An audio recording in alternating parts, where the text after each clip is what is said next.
चलो, what are the features of macro economics. पहला बात तो मैक्रो मतलब 1 मिलियन ऑफ अ पार्ट के whole part. It talks about a part of a economy के entire economy.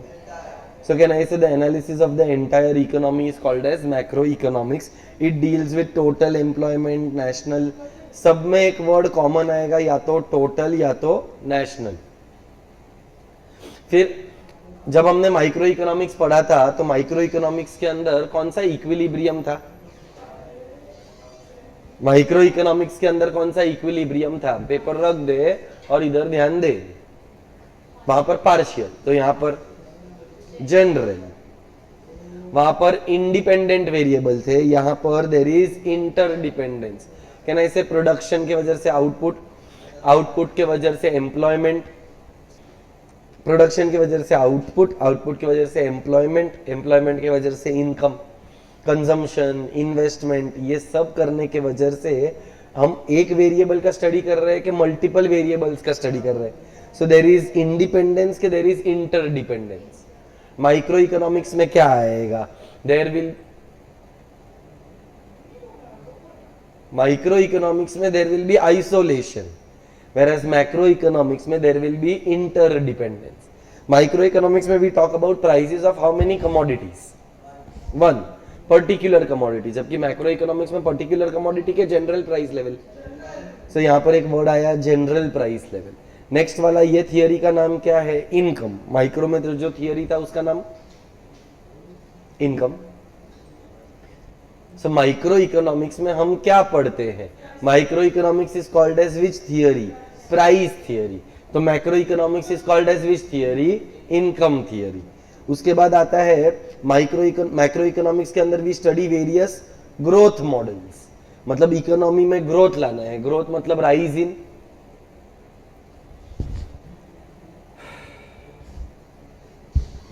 Growth का मतलब राइज इन प्राइसेस।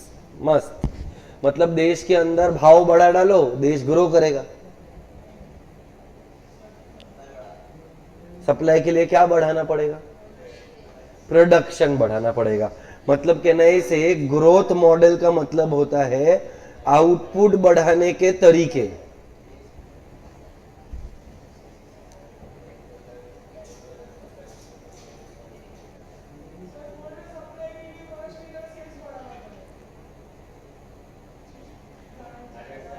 प्रोडक्शन बढ़ाने के लिए आउटपुट बढ़ाना पड़ेगा। तो आउटपुट कैसे बढ़ाया जाए उसके लिए अलग अलग मॉडल्स का डिटर्मिनेशन होता है। जैसे कि एग्रीकल्चरल सेक्टर में ग्रोथ लाना है, इंडस्ट्रियल सेक्टर में ग्रोथ लाना है, सर्विस सेक्टर में ग्रोथ लाना है। तो ऐसा एक आदमी था जिसका नाम था प्रशांत महालनोबिस। महालनोबिस, जैसे वैभव एक आदमी का नाम है, प्रीतेश एक आदमी का नाम है, वैसे ही एक और आदमी था जिसका नाम था महालनोबिस। और उसने क्या बोला? We should focus on heavy industries for growth. Heavy industries के अंदर प्रोडक्शन बढ़ेगा तो इकोनॉमी के अंदर ग्रोथ आएगा। ऐसा उसने पूरा एक मॉडल बना कर दिया था। सो मैक्रो इकोनॉमिक्स में do we talk about a particular commodity के we talk about all commodities? Growth of a particular sector के ऑल द सेक्टर्स। नेक्स्ट वाला, इट इज पॉलिसी ओरिएंटेड। बताओ मैक्रो इकोनॉमिक्स में हम कौन सा पॉलिसीज बनाते हैं, या आपको कौन सा पॉलिसीज के बारे में पता है?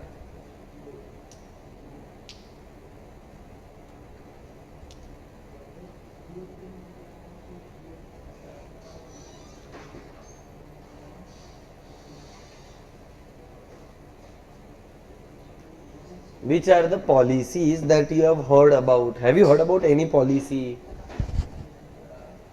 तो गवर्नमेंट क्या करता है? हाँ चलो, एम्प्लॉयमेंट। इसके अलावा कुछ और? रॉन्ग है।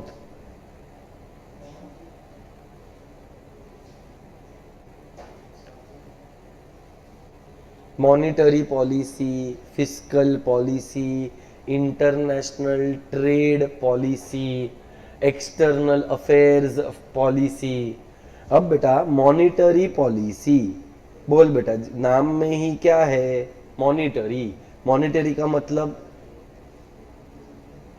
ये जवाब देगा क्या कि you want to end this lecture? हाँ। So monetary policy is related with money, money का जो सप्लाई होता है उससे रिलेटेड है और रेट ऑफ इंटरेस्ट से रिलेटेड है। बताओ ये इंडिया के अंदर कितना पैसे का सप्लाई होना चाहिए या क्या पैसे का सप्लाई है, ये डिटरमाइन कौन करता है? मॉनेटरी पॉलिसी करता है। मॉनेटरी पॉलिसी कौन देता है? So can I say there is a policy which is announced by the Reserve Bank of India, Central Bank of India. Then there is a policy called as a fiscal policy. Lecture 7:30 बजे का है sir. There is a policy by the name of fiscal policy. Fiscal policy is about tax and expenditure of the government. क्या government tax collect करती है? क्या government spend करती है? So tax और एक्सपेंडिचर के रिलेटेड जो पॉलिसी है उसका नाम कौन सा पॉलिसी? फिस्कल। ये पॉलिसी कौन देता है?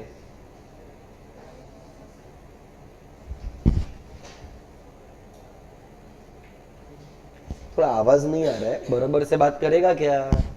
The policy of tax and expenditure is given by whom? Government.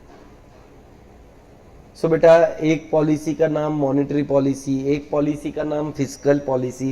क्या ये माइक्रो लेवल पे बनता है, क्या ये मैक्रो लेवल पे बनता है?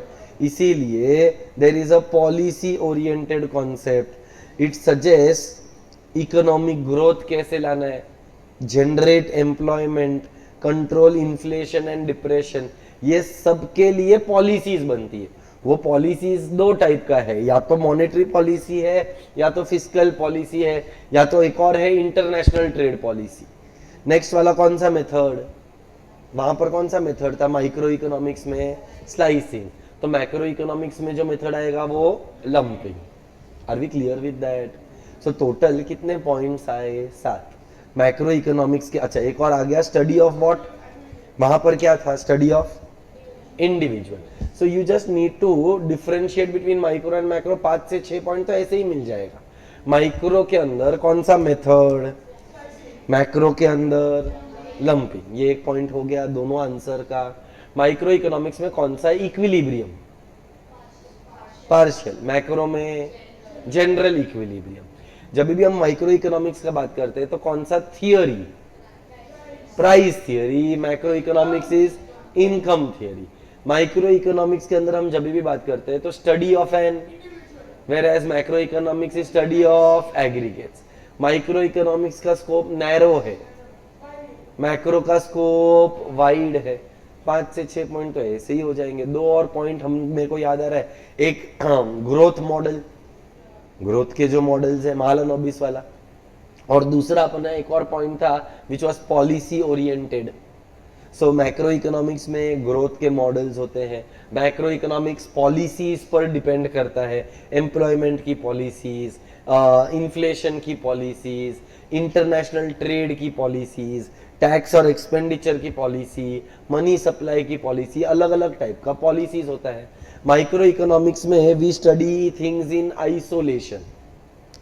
माइक्रो इकोनॉमिक्स में we study things in isolation. तो मैक्रो इकोनॉमिक्स में आइसोलेशन होता है कि इंटरडिपेंडेंस होता है? So if you see all the points, पहला पॉइंट ही क्या था? General equilibrium. दूसरा पॉइंट इंटरडिपेंडेंस। तीसरा पॉइंट जनरल प्राइस लेवल। चौथा पॉइंट इनकम थियरी। पांचवा growth model. 6th one is policy oriented. 7th one is lumping method and the last one is study of aggregates. Are we clear with that? मेरे को बताओ micro economics था ना, micro, उसके scope में कौन सी 3 चीजें थी? हाँ वो नैरो है, थैंक यू वेरी मच। अब उस नैरो चीज को ब्रॉड करके एक्सप्लेन कर।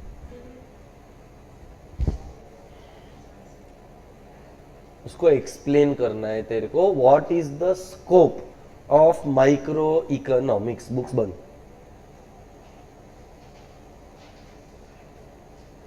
बुक बंद का मतलब समझता है क्या तेरे को? आउट। यस बता, what is the scope of micro economics? Micro economics में 3 थियोरीज था। कौन सा 3 थियोरीज पढ़ते हैं हम लोग माइक्रो इकोनॉमिक्स में?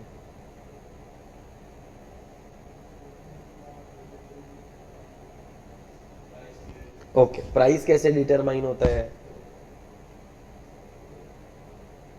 प्राइस थियरी है, वो बराबर है। तो प्राइस डिटरमाइन करने के लिए हमने इसको एक थियरी का नाम दिया, theory of product price. Product का प्राइस कैसे डिटरमाइन होता है?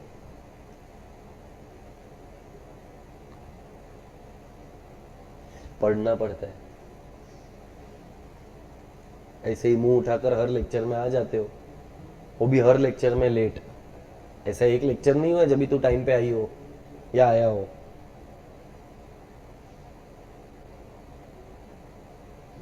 प्राइस थियरी है, बताओ प्राइस कैसे डिटरमाइन होता है?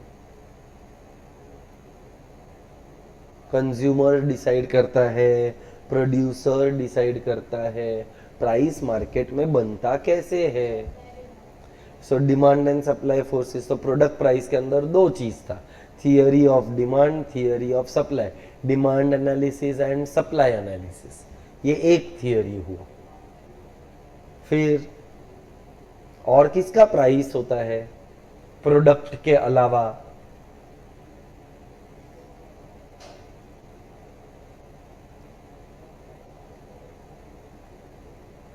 बोल। प्रोडक्ट के अंदर गुड्स और सर्विसेज दोनों आ गया। जो लोगों को ऑफलाइन नहीं आया उनको ऑनलाइन बैठ के तो क्या ही आया रहेगा।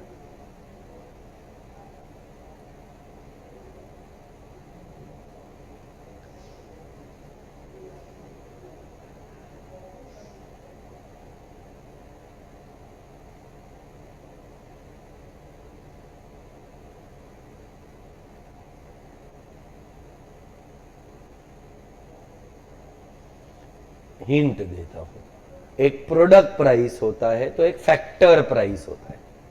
What is factor pricing? ऐसा स्लो स्लो बोलेगी ना, मेरे को नहीं समझ रहा है, प्रॉपरली बोल। What is factor pricing?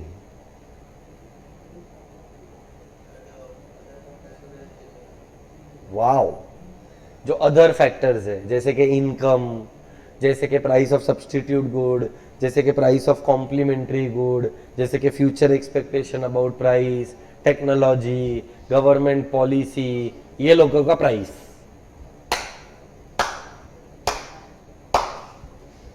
Lovely, नहीं हंसने की बात है नहीं, क्योंकि तुमको तो कुछ भी नहीं आता है और उसको भी कुछ नहीं आता है।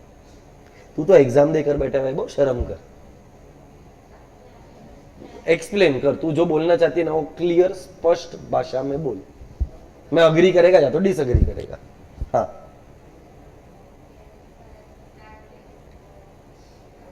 हाँ तो क्या क्या लैंड, क्या लेबर, क्या कैपिटल, क्या एंटरप्रेन्योर, उनको पेमेंट कैसे मिलता है? In the form of rent, wages, interest. White T shirt खड़ा, बोल बेटा फैक्टर प्राइसिंग क्या होता है? Out, out. अभी था, अब भी वो लोग ने बोला, अब भी। और लास्ट लेक्चर नहीं था, उसका रिकॉर्डेड लेक्चर आया है तेरे को पूछने के लिए। इधर क्लास में बात करने के लिए मैं बात कर रहा हूं ना, इधर नहीं था क्लास में तो तेरा गलती है रिकॉर्डेड लेक्चर देखकर आने का। आया है रिकॉर्डेड लेक्चर? आया है तो क्यों देखे बिना आया? और बीच क्लास में जब मैं बात कर रहा था तब तेरा बात करना जरूरी है? मैं बात कर रहा है हाँ कि ना? नहीं कर रहा है मैं बात?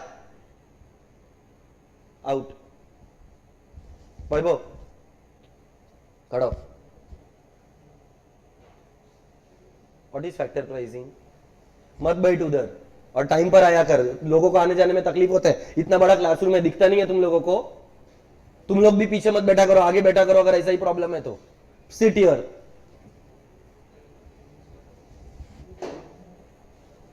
हाँ, व्हाट इज फैक्टर प्राइसिंग वैभव?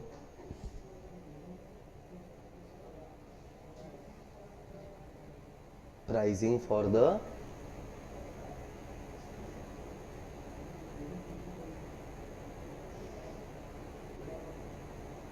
अभी हंस ना, अरे हंस। वो बोला अदर फैक्टर्स, तभी तो बड़ा हंसने को आया, तेरे को तो बोलने को भी नहीं आ रहा है एग्जाम देने के आने के बाद। ये हंस रे।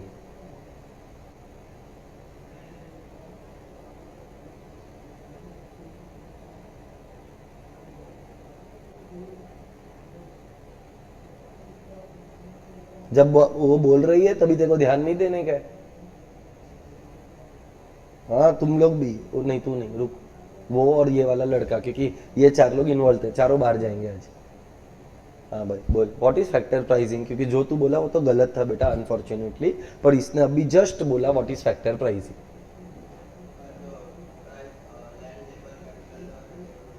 लैंड को क्या मिलता है, बैठ जा, परफेक्ट। लेबर को क्या मिलता है, कैपिटल को क्या मिलता है, इंटरेस्ट। और एंटरप्रेन्योर क्या लेकर जाता है, इसको बोलते हैं थियरी ऑफ फैक्टर प्राइसिंग। बच गया तू, उसने आंसर दे दिया, नहीं तो तू भी बाहर होता था। नसीब है तेरे। हा? तो मेरे को तो नहीं बोला तू ये चीज, तेरे को इनफ टाइम दिया था मैंने, वो तेरा प्रॉब्लम है, मेरे को नहीं मालूम है मैं क्या करूं, तुझे लगा उसका मैं क्या करूं। तू दूसरों को सही जवाब दे सकता है, जब मैं पूछता हूं तब तू मेरे को सही जवाब नहीं दे सकता है, वो तेरा प्रॉब्लम है ना, वो तेरा प्रॉब्लम है, तुझे लगा हो। उसका मैं क्या करूं बोल। अगर गलत होता तो मैं तुझे बोलता कि बेटा तू गलत है। और क्लास में जब से आया हूं तब से 4 बातें को चुप करवाने का जरूरत पड़ा है मेरे को। जब कोई कुछ जवाब दे रहा है और अपने को कुछ चीज नहीं आता है तो सुन लेना चाहिए। तो क्यों, वो मेरा गलती है, खत्म हो गया ना फिर बात। देख खड़ा, एक और थियरी है, एक था प्रोडक्ट प्राइसिंग, एक था फैक्टर प्राइसिंग। थियरी का नाम मैं देता हूं, उसके अंदर के पार्ट्स तुम लोगों को देने का कोशिश करना चाहिए, आएगा नहीं आएगा मेरे को भी नहीं पता है। थियरी ऑफ एफिशिएंसी,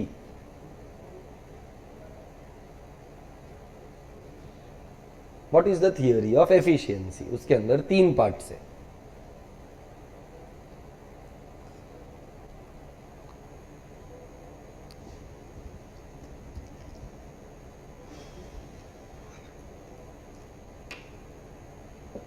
आज कोई घर पर नहीं जा रहा है, सबके घर पर फोन चला जाएगा। आप ये पूरा चैप्टर लिखेंगे विथ ऑब्जेक्टिव्स, स्टार्ट से लेकर एंड तक। जब तक क्लासरूम खाली रहेगा तब तक आप यहीं पर बैठकर पूरा चैप्टर लिखेंगे, because none of you all have an answer. If somebody has the answer to my questions, you can go home, I am still waiting for my answer. What is the scope of micro economics, उसमें 2 answer तो मैंने दिए हैं, एक product pricing, एक factor pricing. तीसरा theory,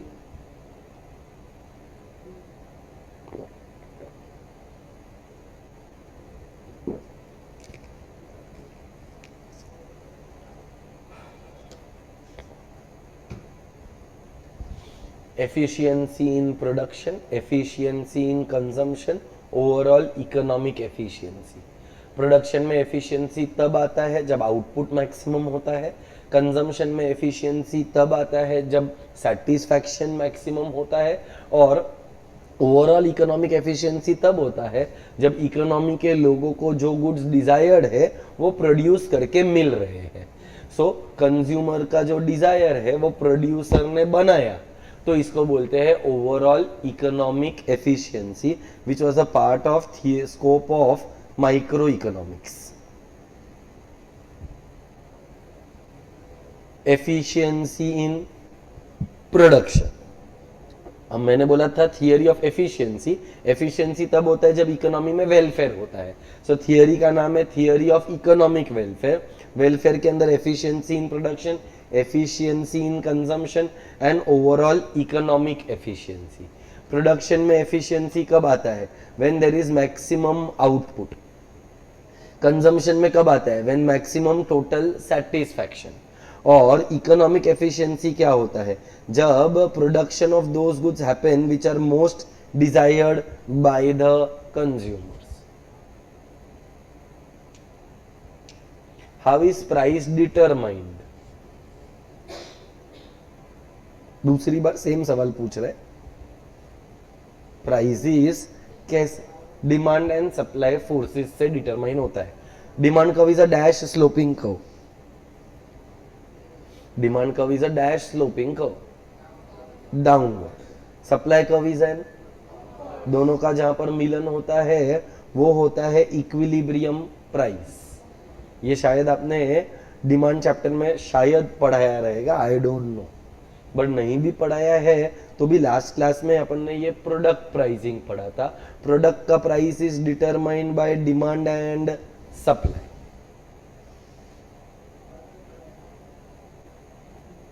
वो दोनों को बोला था।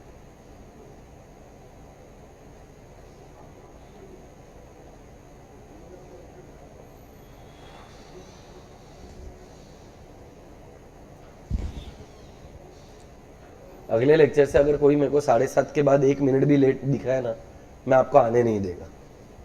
दूसरा बात, अगर आप एब्सेंट हो सर, वो आपकी गलती है, वो मेरी गलती नहीं है। आप क्लास में आए हो, अगर तेरे को लग रहा है तू वहां पर डिस्ट्रैक्टेड है, अकेला बैठ, नहीं बैठने का, get lost, you can go home, choice is yours. तू 3 घंटा मेरा लेक्चर बिना बंकस किए बैठ सकता है तो बैठ, नहीं बैठ सकता है तो तेरे को मालूम है द डोर्स आर देयर, तेरे को जो करने का है तू कर सकता।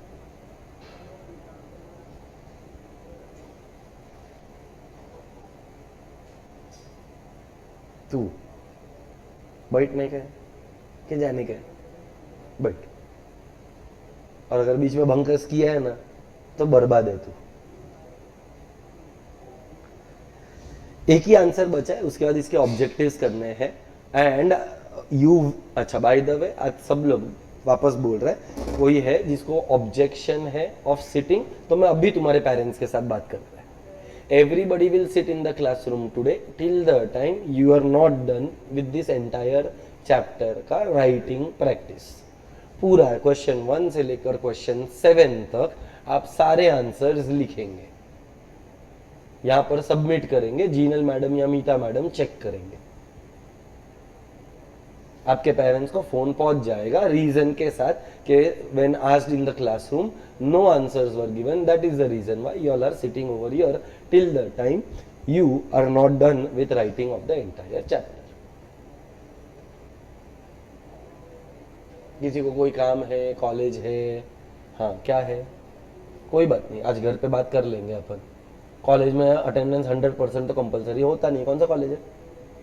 हाँ कोई बात नहीं, एक दिन आज तू मिस करेगा, तेरे घर पर इन्फॉर्म करने का काम हम कर लेंगे। और सर लेक्चर 7:30 का होता है, तू 7:25 के अंदर क्लास पे होना चाहिए नेक्स्ट टाइम। तू का मतलब हर कोई।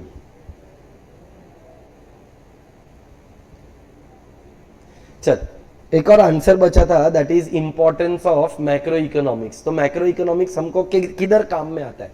कहना इसे मैक्रो इकोनॉमिक्स से अपने को पूरा इकोनॉमी कैसे फंक्शन करता है वो समझ में आता है।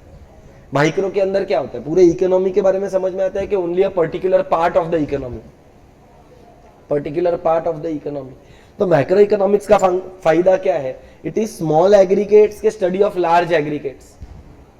लार्ज, जब लार्ज एग्रीगेट्स का हम स्टडी करते हैं तो कहना है इसे ओवरऑल इकोनॉमी के अंदर क्या चल रहा है वो समझ में आता है।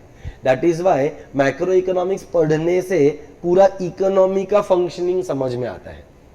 दूसरा, it analyses which fluctuations, economic fluctuations. कहना इसे हर इकोनॉमी में फेजेस होते हैं अप्स एंड डाउन्स के। क्या इंडिया के अंदर हमेशा स्टेबिलिटी रहता है? हमेशा डाउनवर्ड ट्रेंड रहता है? हमेशा अपवर्ड ट्रेंड रहता है? नहीं, कभी अप्स तो कभी डाउन्स। इसको बोलते हैं फ्लक्चुएशंस इन इकोनॉमिक एक्टिविटी। मैंने लास्ट क्लास में भी एक कॉन्सेप्ट पढ़ाया था जिसका नाम था बिजनेस साइकिल। 4 फेज होते हैं बिजनेस साइकिल के। किसी को याद है क्या? What are the 4 phases of a business cycle? Expansion, वो बाद में आता है। एक्सपांशन के बाद top most point is called as peak, downward trend is called as contraction, lowest point is called as depression या ट्रफ। सो ये जो अपवर्ड डाउनवर्ड ट्रेंड है, टॉप पॉइंट, लोवेस्ट पॉइंट, उसको बोलते हैं fluctuations in which cycle, economic cycle या economic fluctuations. बोलो अगर अप ट्रेंड है, एक्सपांशन है, तो आउटपुट, एम्प्लॉयमेंट, इनकम बढ़ेगा। अगर कॉन्ट्रैक्शन है तो आउटपुट, एम्प्लॉयमेंट, इनकम कम होएगा। तो ये अपने को एक्सप्लेन कौन करता है? माइक्रो इकोनॉमिक्स एक्सप्लेन करता है कि मैक्रो इकोनॉमिक्स एक्सप्लेन करता है? मैक्रो इकोनॉमिक्स का नाम कौन सा थियोरी था? मैक्रो इकोनॉमिक्स का नाम कौन सा थियोरी था? इसीलिए next point, it is studies the national income. बोल बेटा, national income is the income of an individual के it is the income of the entire nation? Entire nation के अंदर पर्टिकुलर पर्सन का इनकम के ऑल द पीपल का income? So कहना इसे नेशनल इनकम का जो स्टडी होता है वो माइक्रो लेवल पर होता है कि मैक्रो लेवल पर होता है? मैक्रो। अब इनकम आ गया तो ग्रोथ के साथ साथ अपने को क्या चाहिए? डेवलपमेंट चाहिए। डेवलपमेंट का मतलब क्या होता है? ओके, इसके अलावा infrastructure is a part of growth, not a part of development. कहना इसे बेटर स्टैंडर्ड ऑफ लिविंग चाहिए, लिटरेसी रेट ज्यादा चाहिए, एम्प्लॉयमेंट रेट बढ़ना चाहिए, क्राइम्स कम होना चाहिए, पोल्यूशन कम होना चाहिए, मतलब देश के अंदर वेलफेयर होना चाहिए। वेलफेयर के लिए क्या स्टेप्स लेने हैं, ये मैक्रो इकोनॉमिक्स आपको एक्सप्लेन करेगा।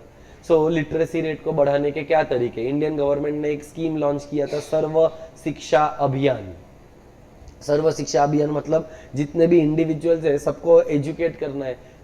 आई थिंक फर्स्ट स्टैंडर्ड से लेकर कुछ 8 या 10 स्टैंडर्ड तक फ्री एजुकेशन है कि भाई सबको फ्री में पढ़ाएगा गवर्नमेंट। फिर गवर्नमेंट का लिटरेसी रेट के साथ लाइफ एक्सपेक्टेंसी क्या चाहिए? कम होना चाहिए कि ज्यादा होना चाहिए? ज्यादा होना चाहिए। अच्छा, इक्वालिटी ऑफ इनकम होना चाहिए कि inequalities of income?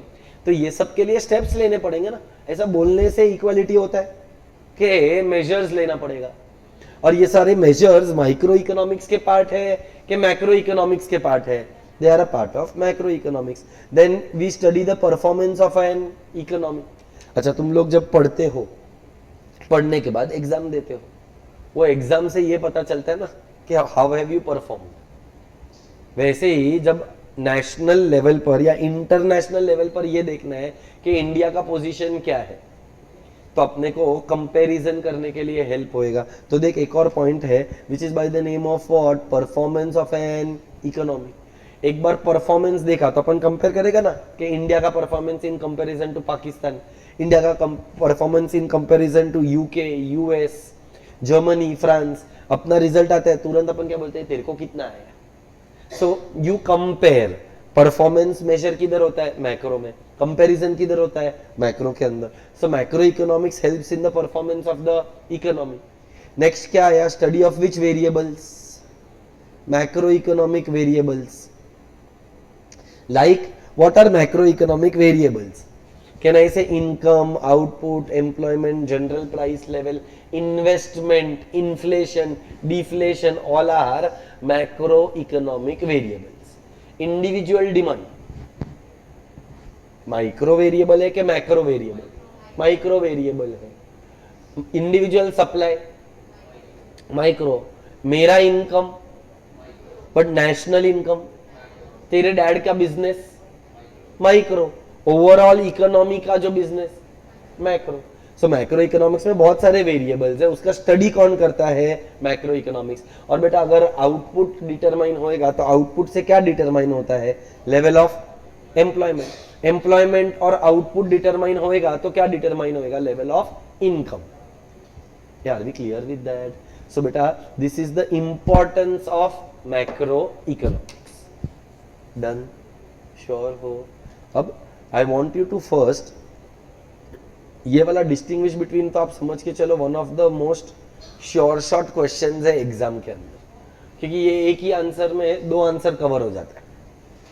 Features of micro, features of macro. तो ये वाला तो बहुत ज्यादा इंपॉर्टेंट है, आप एक बार इसको रीड करो, इसमें कोई डाउट रहेगा तो मेरे को पूछो। और दूसरा, हमने इसका ऑब्जेक्टिव सॉल्व किया था लास्ट क्लास में कि बाकी है? बाकी है। So I will give you again some time to solve the objectives वाला पार्ट। क्वेश्चन नंबर 1 से लेकर question number 7 you have time 5 minutes reading के लिए and 20 minutes for solving the objectives. I will start the discussion at 8:40 approx.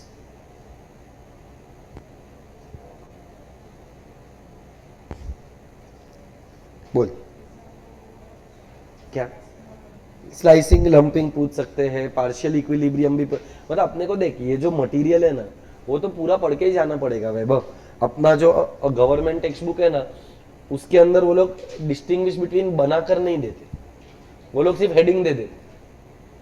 तो तेरे को ये material तो बहुत अच्छे से पढ़ के जाना ही पड़ेगा और कोई ऑप्शन ही नहीं है तेरे पास। Why do you think we have given all this? तो अगर गवर्नमेंट का टेक्स्ट बुक देखेगा तो गिन के 10 MCQ नहीं है एक चैप्टर में, जबकि अपने पास देख कितना सारा ऑब्जेक्टिव क्वेश्चन है। ये ऑब्जेक्टिव क्वेश्चन से तेरा हेल्प हो जाएगा। इकोनोमेट्रिक्स एक सब्जेक्ट है जिसके अंदर इकोनॉमिक्स और स्टैटिस्टिक्स दोनों का साथ में पढ़ाई होता है।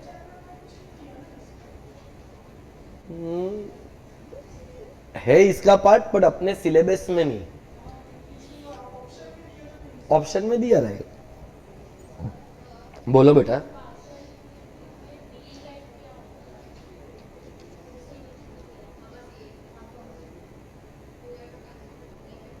Considering the effect of only two variables, V is a typo.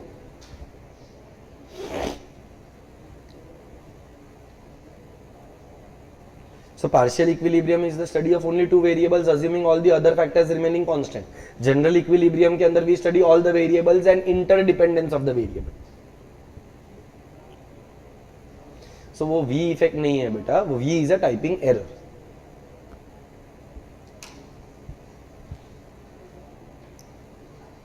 बेटा पढ़ने के बाद नहीं समझ में आया है तो पूछ सकते हो, I can explain again. Is there anybody who has not understood something and you want me to explain again? Let me know. If understood then start solving the objectives.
Capitalism क्या होता है बेटा? 3 टाइप का economies होता है, एक socialist होता है, एक कैपिटलिस्ट होता है और एक मिक्स्ड होता है।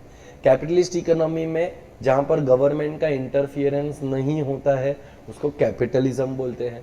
जहाँ पर गवर्नमेंट का इंटरफियरेंस बहुत ज़्यादा होता है, सब कुछ गवर्नमेंट ही कंट्रोल करता है, जैसे कि China, north Korea, Cuba, Russia, उसको बोलते हैं सोशलिस्ट इकोनॉमी।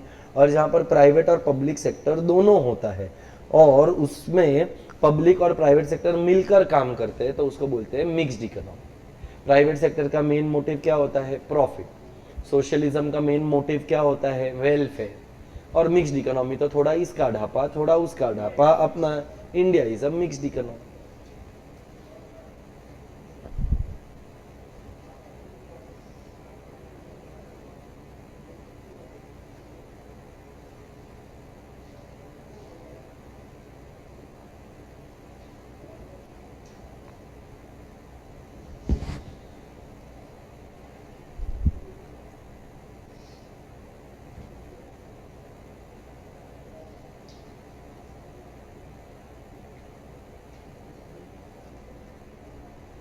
कौन से ऑब्जेक्टिव्स डिस्कस करना है मेरे को बताना, हो गया तेरा?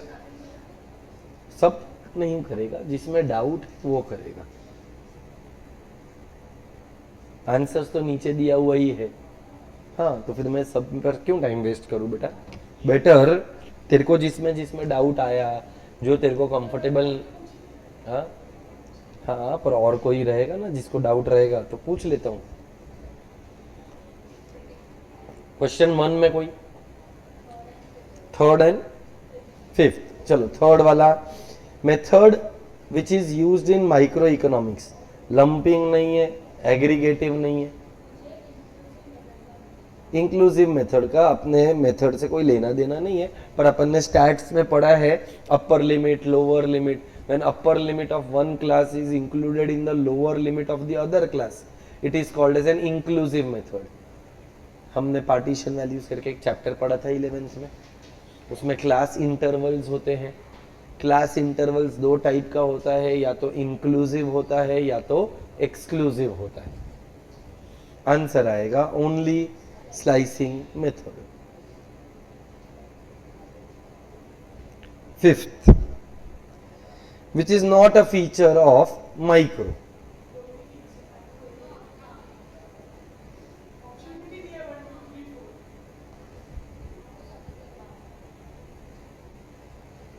So आपका आंसर आएगा ऑप्शन ए, 1 2 3 4। ये सारे मैक्रो इकोनॉमिक्स के रिलेटेड है, इसका मतलब एक भी माइक्रो के रिलेटेड नहीं है।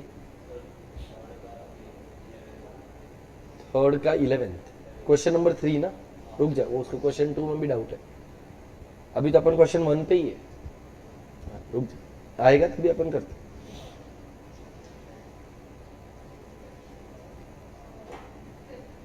इसका 5th तो हो गया।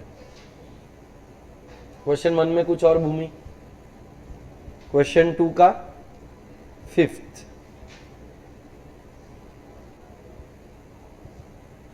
Marginal analysis helps to study the variable through the changes. Marginal का मतलब एडिशनल होता है।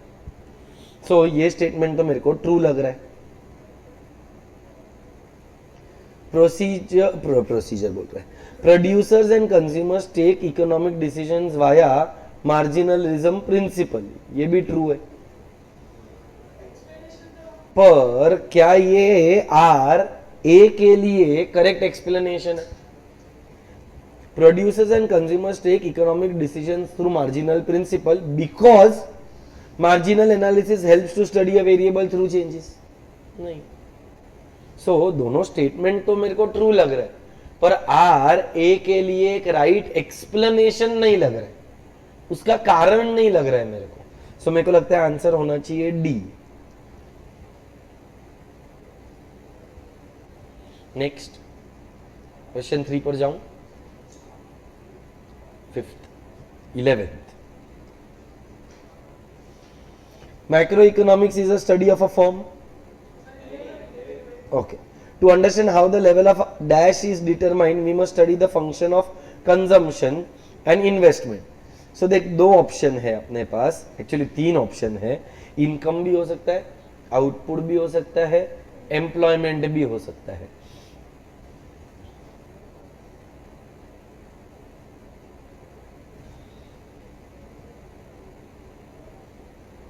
C employment determines output and income, तो मेरे को लगता है आंसर डी होना चाहिए। आई एम नॉट श्योर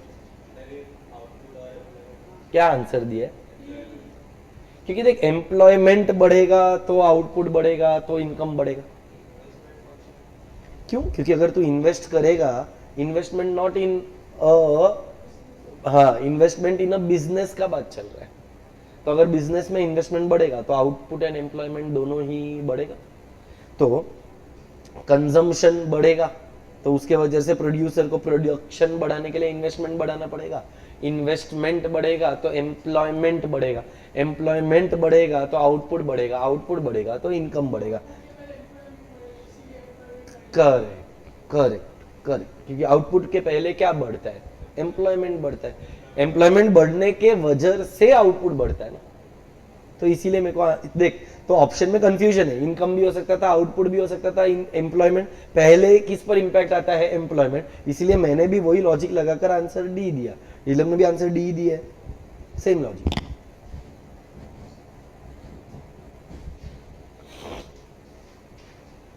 बोल नेक्स्ट।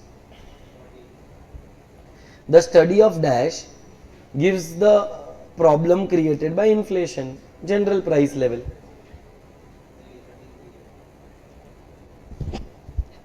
आराम से देख,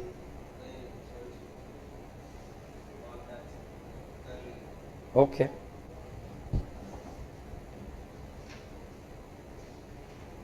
और कोई?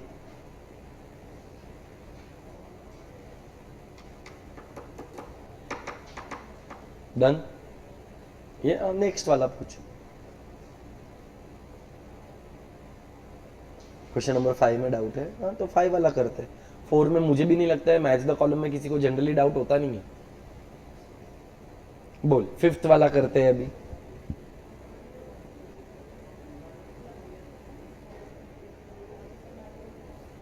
क्वेश्चन नंबर 5 का 4th ना, हाँ। So producing maximum amount of goods is called as efficiency in production. Production of the goods most desired by the people is the overall economic efficiency। 3 efficiency का theory था, efficiency in production, efficiency in consumption, overall economic efficiency। so answer आएगा overall economic efficiency. जब consumer को जो commodity चाहिए था, producer ने वो कमोडिटी का मैन्युफैक्चरिंग करके उसको दिया।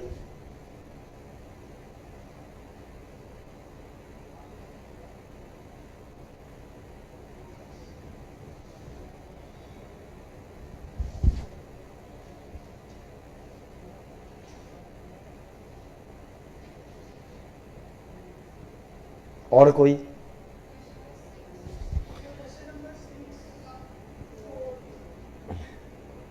क्वेश्चन नंबर 6 का 4th। नहीं, बाकी सब, एक सेकेंड, क्या है 4th ना, ये वाला ना, देख इनकम एंड एम्प्लॉयमेंट, ये मैक्रो इकोनॉमिक का पार्ट है, ये भी मैक्रो इकोनॉमिक का पार्ट है, ये भी मैक्रो इकोनॉमिक का पार्ट है, जबकि theory of economic welfare scope का है, पर ये माइक्रो का स्कोप है ना। પહેલાના 3 मैक्रो છે ને આ એકલો માઇક્રો છે, ખબર नहीं, आपस में फोड़ लो। सो चारों स्कोप है, 4 में से 3 मैक्रो का है, 1 माइक्रो का है। जो माइक्रो का है वो ऑड मैन आउट।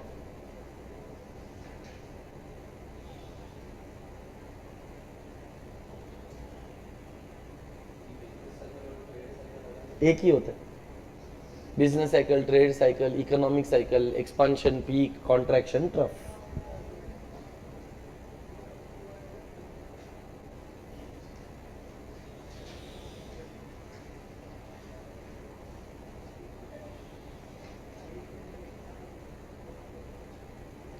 और कोई?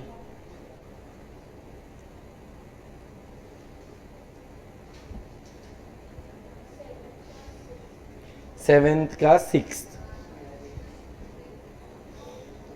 The concept is a key tool of microeconomic analysis। Microeconomic analysis is based on marginalism principle। Marginalism principle का मतलब something which we study on an additional, extra, last. हमने एक law, पूरा law बनाया इसके ऊपर, law of diminishing marginal. So marginal utility को समझने के लिए एक बहुत ही इंपॉर्टेंट टूल, जरिया, तरीका कौन सा है? मार्जिनलिज्म प्रिंसिपल का।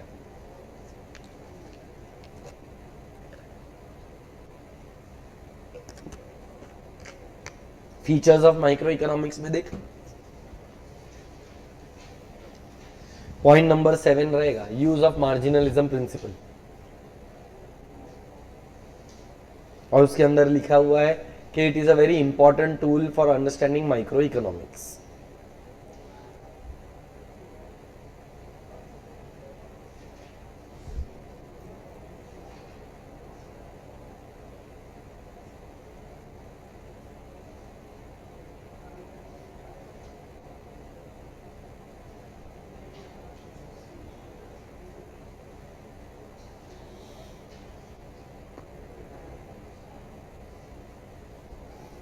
बोलो और कोई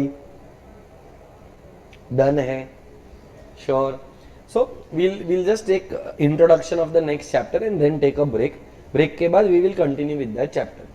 अभी बेटा have you heard about the word called as market? बताओ मेरे को, what is market? Place।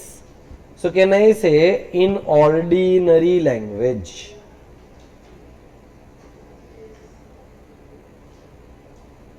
Market is a place. But बेटा इकोनॉमिक्स ऑर्डिनरी है कि एक्स्ट्रा ऑर्डिनरी है? कुछ भलता ही बोलता है। So in economic language market is not a place. तो पहले तो नॉर्मल भाषा में समझ लेते हैं what is market. Market is a place where there is a seller, they buy and sell goods and for a price over which they can bargain. Bargaining होता है, इंडियंस का तो जन्मसिद्ध अधिकार है। So there is a buyer, there is a commodity, there is a price. Price के ऊपर करना है bargain, and where there is knowledge about the market. क्या है? नॉलेज अबाउट द मार्केट के कंडीशंस के बारे में पता होना चाहिए। कंज्यूमर को प्रोड्यूसर के बारे में पता होना चाहिए, प्रोड्यूसर को कंज्यूमर के बारे में पता होना चाहिए। क्या ये रियलिस्टिकली हर बार पॉसिबल है? मतलब कहना इसे ये एक assumption। So in ordinary language market is a place, in economic language it may be a place or it may not be a place। For example आज का लेक्चर आरुष नाम का कोई तो एक लड़का है जो जूम पर बैठा है, तो बता क्या ये कोई प्लेस है कि ये एक ऑनलाइन अरेंजमेंट है? सो कहना इसे इकोनॉमिक लैंग्वेज के अंदर मार्केट क्या है? मार्केट इज अ प्लेस के market is an arrangement where buyers and sellers can meet each other directly और indirectly to buy and sell goods and services for a price over which they can bargain. तो देख तेरा introduction वाला जो part है ना वो पूरी तरीके से कवर हो जाता है जहां पर वो लोग ने मार्केट को डिफाइन किया। इकोनॉमिक्स में market is defined on the basis of commodity. ये क्या बोला? इकोनॉमिक्स में market is defined on the basis of a commodity. जैसे कि अगर मम्मी को सब्जी खरीदने का है तो मम्मी किधर जाएगी? कौन सी मार्केट? हाँ, सब्जी मार्केट बोला तूने। कहने से कोई जगह का नाम थोड़ी लिया, प्लेस का नाम लिया। ऐसा खाली मार्केट कौन सा? फूल मार्केट, सब्जी मार्केट, फर्नीचर का मार्केट, मार्बल का मार्केट। मार्केट का definition is not on the basis of a place, it is on the basis of a commodity. तो अगर आपने देखा रहेगा तो कपड़े का मार्केट होता है, किराने का मार्केट होता है, सब्जी का मार्केट होता है, ड्राई फ्रूट्स का मार्केट होता है। Crawford market may be it is on the basis of a place, but कहना इसे मेजॉरिटी ऑफ द मार्केट जो है वो कमोडिटी के बेसिस पर डिफाइन होता है, ना कि जगह के बेसिस पर। क्रॉफर्ड तो जगह हो गया ना, तो ये अपना डेफिनेशन के साथ मैच नहीं कर रहे। तो पेज नंबर क्या है बेटा, किसी को पता है क्या? 118।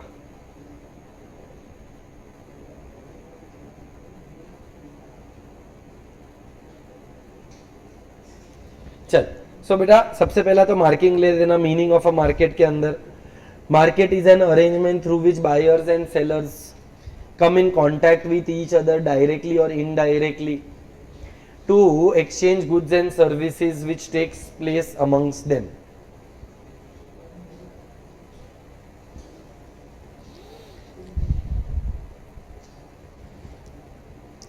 फिर बेटा डेफिनेशन ऑफ मार्केट।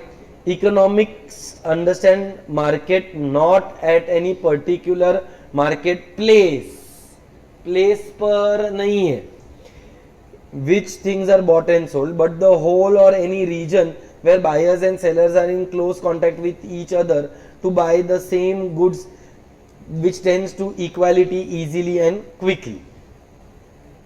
मार्केट के क्या क्या कंडीशंस है, तो क्या क्या होना चाहिए बेटा? बायर्स एंड सेलर्स क्या करेंगे? हवन करेंगे? हवन करेंगे नहीं, उसके लिए प्रोडक्ट होना चाहिए. There should be close contact between buyers and sellers. There should be knowledge about the market and there should be a price for the product. बराबर. मार्केट का क्लासिफिकेशन 3 बेसिस पर हुआ है. एक on the basis of place, एक on the basis of time और एक on the basis of competition. Place, local market. आज अगर मेरे को दूध, दही, शक्कर खरीदने का रहेगा तो आजू बाजू से ही खरीदेगा ना, लोकल एरिया से खरीदेगा. मेरे लोकल एरिया में एक लोकल डेयरी रहेगा, मैं उस डेयरी से दूध दही खरीदेगा. मेरे लोकल एरिया में एक मार्केट रहेगा जहां पर वेजिटेबल्स मिलता रहेगा, मैं उस वेजिटेबल मार्केट से लेकर आएगा. क्या मैं सब्जी खरीदने के लिए वाशी तक जाएगा? तो ऐसा मार्केट जो मेरे एरिया के आसपास है वो लोकल, जो देश के विदिन है, डोमेस्टिक है. क्या है? डोमेस्टिक है तो कौन सा मार्केट? नेशनल. और अगर डोमेस्टिक नहीं है, फॉरेन मार्केट है, तो वो कौन सा मार्केट? इंटरनेशनल. सो टोटल कितना आया? 3. एक लोकल, एक नेशनल और एक इंटरनेशनल. फिर on the basis of time. बोल बेटा, वेरी शॉर्ट पीरियड. क्या वेरी शॉर्ट पीरियड में तू सप्लाई को बदल सकता है? क्यों? आज फॉर एग्जाम्पल सुबह को 6:30 बजे मैं उठा और मेरे को जुलाब हो गया. फॉर एग्जाम्पल है, साले हुआ नहीं. फॉर एग्जाम्पल अगर मेरे को जुलाब हो गया तो मैं लेक्चर लेगा नहीं, मैं लेक्चर कैंसिल करवाएगा. क्या 7 बजे निशित सर के पास मेरे लेक्चर का कोई रिप्लेसमेंट रहेगा? वेरी डिफिकल्ट, क्योंकि इतना टाइम पीरियड ही नहीं है कि मैं सप्लाई को चेंज कर सकूं. सो वेरी शॉर्ट पीरियड के अंदर कैन आई से सप्लाई कैन बी चेंज के कैन नॉट बी चेंज. मतलब elasticity of supply will B 0. तुमको याद है, तुमने इलास्टिसिटी ऑफ डिमांड पढ़ा है? एक चैप्टर था पूरा, चैप्टर 3B. तो इलास्टिसिटी ऑफ डिमांड में तूने 5 टाइप पढ़ा था: 0, greater than 1, less than 1, equal to 1 and infinite. तो बेटा कैन आई से वेरी शॉर्ट पीरियड के अंदर elasticity of supply will B 0. मतलब सप्लाई कैन बी चेंज के can not be change? Can not be change. अच्छा, अभी है ना, मेरे को पता चला कि अगले वीक है ना मेरे को बाहर जाने का, तो मैंने निशित सर को बोला कि सर छुट्टी डाल, मेरे को आप नेक्स्ट वीक में लेक्चर मत देना ऑन XYZ डेज. क्या अब थोड़ा बहुत चेंज हो सकता है? बहुत ज्यादा चेंज हो पाएगा कि थोड़ा? इसका मतलब कहना है इसे शॉर्ट पीरियड के अंदर elasticity of supply will be greater than 1 के less than 1. Supply can change के can not change, but in a large proportion के इन स्मॉल प्रोपोर्शन. बोल, यहां पर लॉन्ग पीरियड में क्या लिखूं? 1 ग्रेटर देन. बेटा इक्वल टू 1 है ना, वो एक अजम्पशन है या वो एक रियलिटी में एग्जिस्ट नहीं करता. इक्वल टू 1 का मतलब क्या? जितने से प्राइस चेंज होएगा उतने से ही आउटपुट चेंज होएगा. वो रियल लाइफ में प्रैक्टिकली पॉसिबल नहीं. सो लॉन्ग पीरियड है तो डिमांड इज इलास्टिक, और अगर वेरी लॉन्ग पीरियड रहेगा तो elasticity will be greater than 1 के equal to infinite. Very long period है, 5 साल, 10 साल, 15 साल, तो भाई जितना आउटपुट चाहिए उतना प्रोड्यूस हो जाएगा. सो पहला क्लासिफिकेशन किसके बेसिस पे था? प्लेस. दूसरा classification on the basis of time. तीसरा क्लासिफिकेशन जो बहुत इंपॉर्टेंट है, it is on the basis of competition. में एक कंपटीशन परफेक्ट, तो दूसरे का नाम इम्परफेक्ट. के अंदर मोनोपोली, ओलिगोपोली और मोनोपोलिस्टिक कंपटीशन. बस अपना पूरा चैप्टर इसी पर है, कंपटीशन. नहीं होएगा, मैं तेरे को एक्सप्लेन करेगा. मोनोपोली मतलब सिंगल सेलर, और यहां पर वर्ड क्या आया? कंपटीशन आया, मतलब सिंगल सेलर के मेनी सेलर्स. तेरे को वो समझना जरूरी है कि मोनो का मतलब सिंगल, मोनो का मतलब सिंगल सेलर रहेगा तो मोनोपोली, अगर मेनी सेलर्स रहेगा तो monopolistic competition, large number of sellers रहेगा तो परफेक्ट कंपटीशन. कौन सा कंपटीशन? परफेक्ट कंपटीशन में the number of sellers are small के लार्ज। सो ऐसा सिंगल सेलर मोनोपोली, दो सेलर रहेगा तो डिओपोली, डिओ, हाँ डिओ। फिर ऐसा तीन रहेगा तो ट्रायोपोली, चार रहेगा तो चौगमोपोली, do me a favour let's play Holi. ऐसा चौगमोपोली, पांचमोपोली, छठमोपोली, oligopoly when there are few sellers, oligopoly, and when there are many sellers then it is called as mono, perfect में तो large, I repeat, perfect competition में there are large number of sellers, सबसे ज्यादा, फिर उससे थोड़ा कम monopolist, उससे थोड़ा कम ओलिगोपोली, उससे थोड़ा कम डिओपोली, उससे कम monopoly. Are we clear? Are you sure? Have you definitely understood? So after the break we will continue with what are the features। अपने को ये पूरे चैप्टर में क्या पढ़ने वाले में चार आंसर्स, ज्यादा है चार से, पर चार क्या, features of perfect competition, features of monopoly, features of oligopoly, features of monopolistic competition. What are these concepts, ये अपने पूरे चैप्टर का सिलेबस का पार्ट है। सो विच आधा आज खत्म हो जाएगा, आधा नेक्स्ट लेक्चर में हो जाएगा अलॉन्ग विथ ऑब्जेक्टिव्स। सो अपना पूरा माइक्रो इकोनॉमिक्स पढ़ के हो जाएगा चैप्टर 1 से लेकर चैप्टर 5। वैसे तो अगर आज टाइम वेस्ट नहीं होता ना तो आज ही कर देता, बट आज भावनाओं में बह चुके थे मैं। So let's take a break. 8:52 हुआ है, 9:15 को स्टार्ट करते हैं, 20 मिनट्स का break.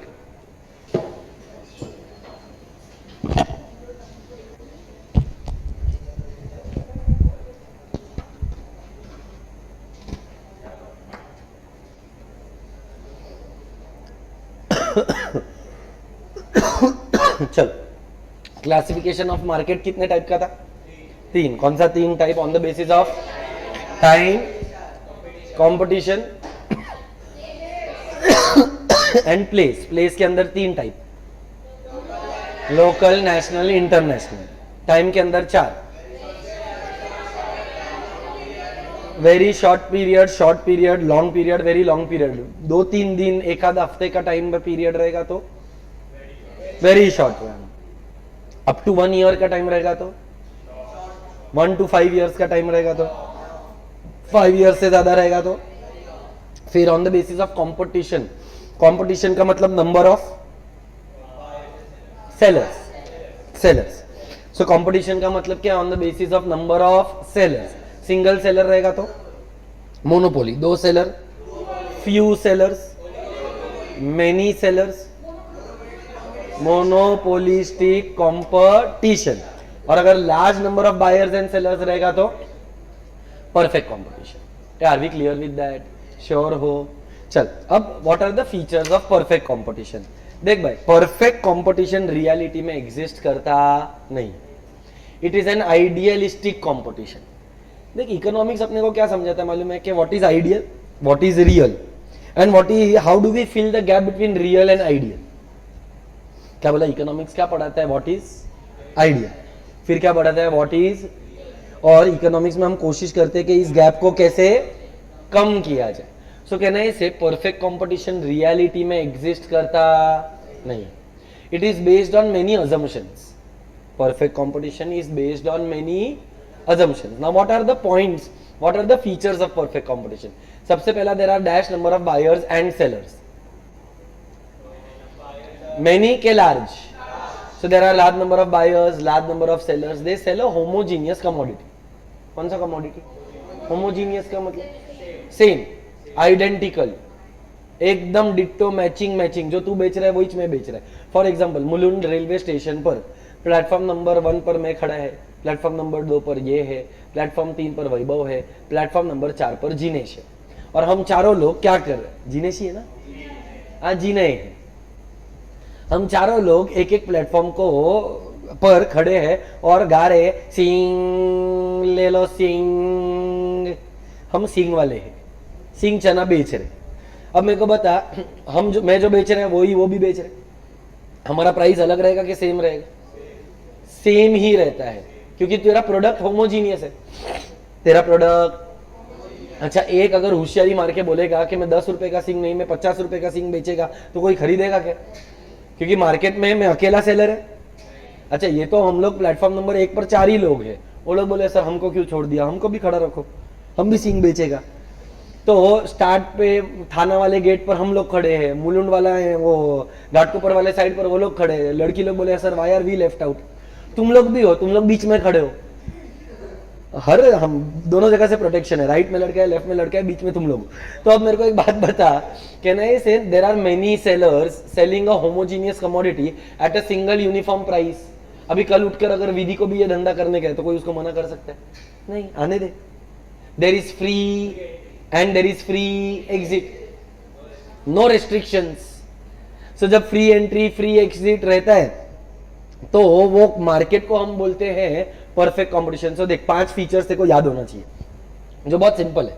There are dash number of buyers and sellers, large number of buyers and sellers are selling which commodity, there is free entry and there is a free exit, single uniform price, price बदलता, government interfere नहीं करेगा, no government interference.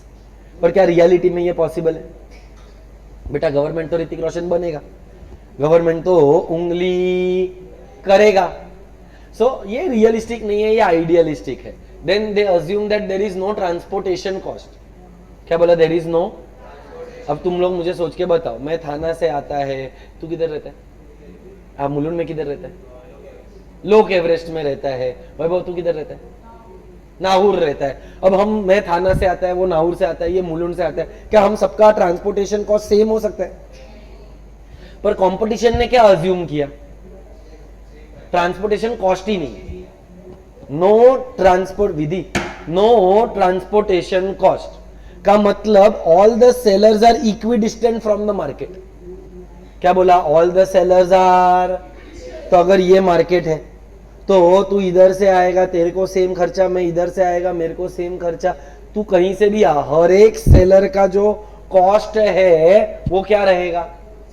जो included रहेगा price में। इसके लिए transportation cost को अलग से कंसीडर किया कि किया ही नहीं? क्या अज्यूम किया कि all the sellers are equidistant from the market, all the sellers are, so can I say there is no government intervention, there is no transportation cost, there is no advertisement expenditure. अच्छा अपन कौन सा product बेच रहे? Homogeneous सिंग चना। हाँ ये बराबर છે તારી વાત, સિંગ ચણા જ વેચીએ છીએ। What I meant is we sell a homogeneous product। अभी होमोजीनियस प्रोडक्ट जो तेरा प्रोडक्ट है वही मेरा प्रोडक्ट है। मैं एडवर्टाइज क्या करूं कि मेरा सिंग तेरे सिंग से ज्यादा सिंग है? सिंग सिंग है, चना चना है, उसमें क्वालिटी इज द सेम।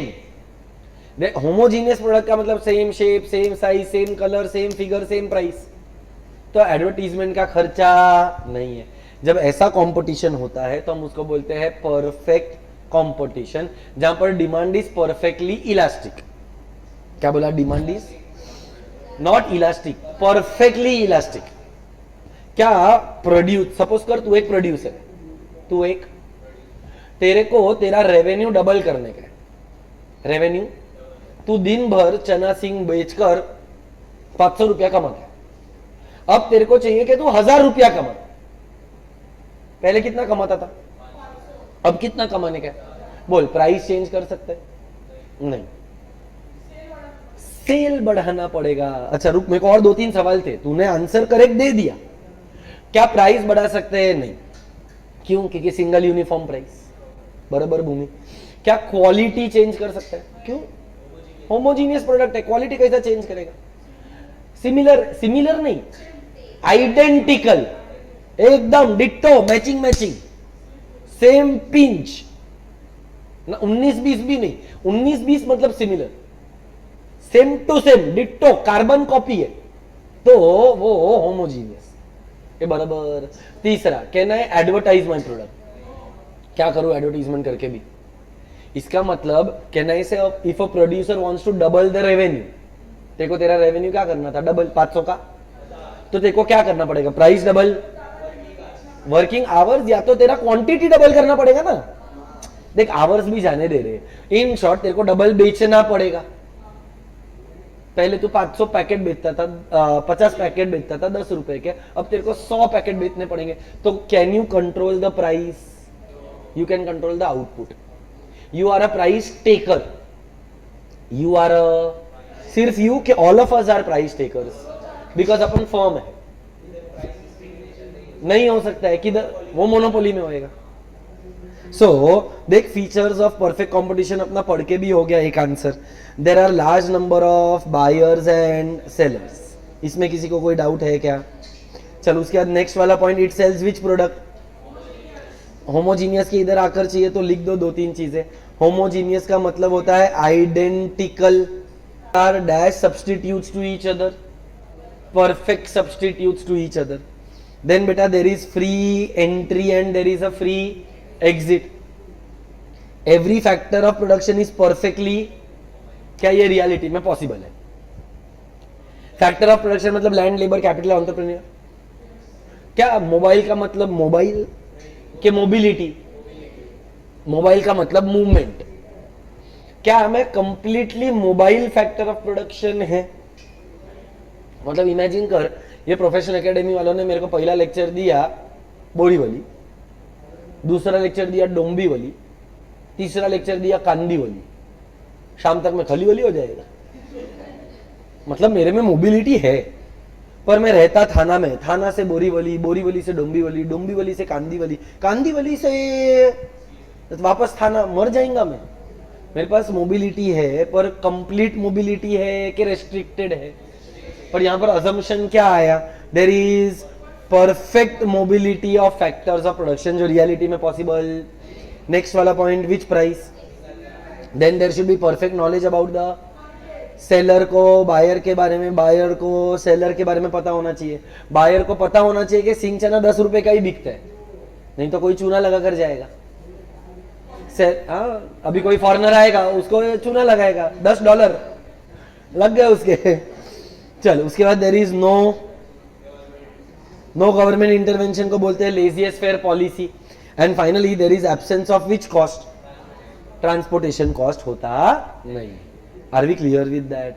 पक्का श्योर है?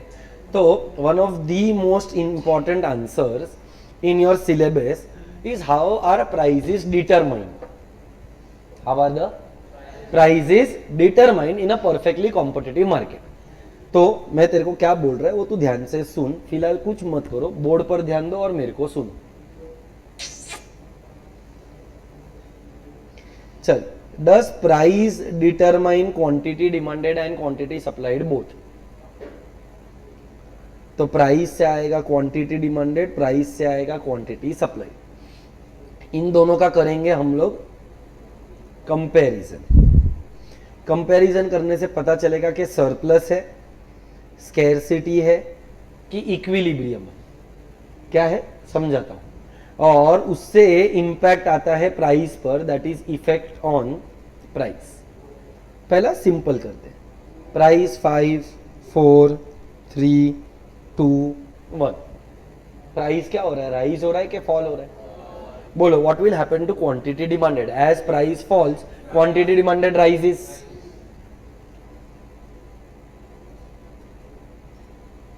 Do you agree with this? Price 5 है तो क्वांटिटी डिमांडेड 100 है, प्राइस 1 है तो क्वांटिटी डिमांडेड 500 है. Lower the price, higher the demand. But supply के साथ रिश्ता, तो प्राइस और क्वांटिटी डिमांडेड के बीच का रिश्ता इनवर्स था.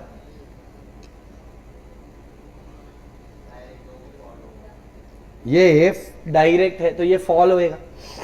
इसका मतलब ये 500, 400, 300, 200 और 100.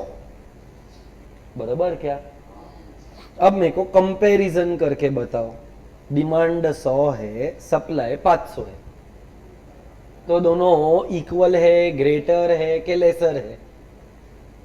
Laser. What is lesser than what?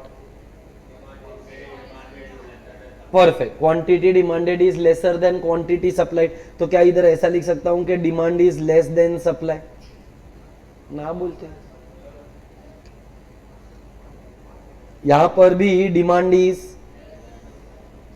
तो ज्यादा क्या है? नहीं, ज्यादा क्या है? क्या? सप्लाई. मतलब क्या मैं इसको एक्सेस सप्लाई बोल सकता हूं?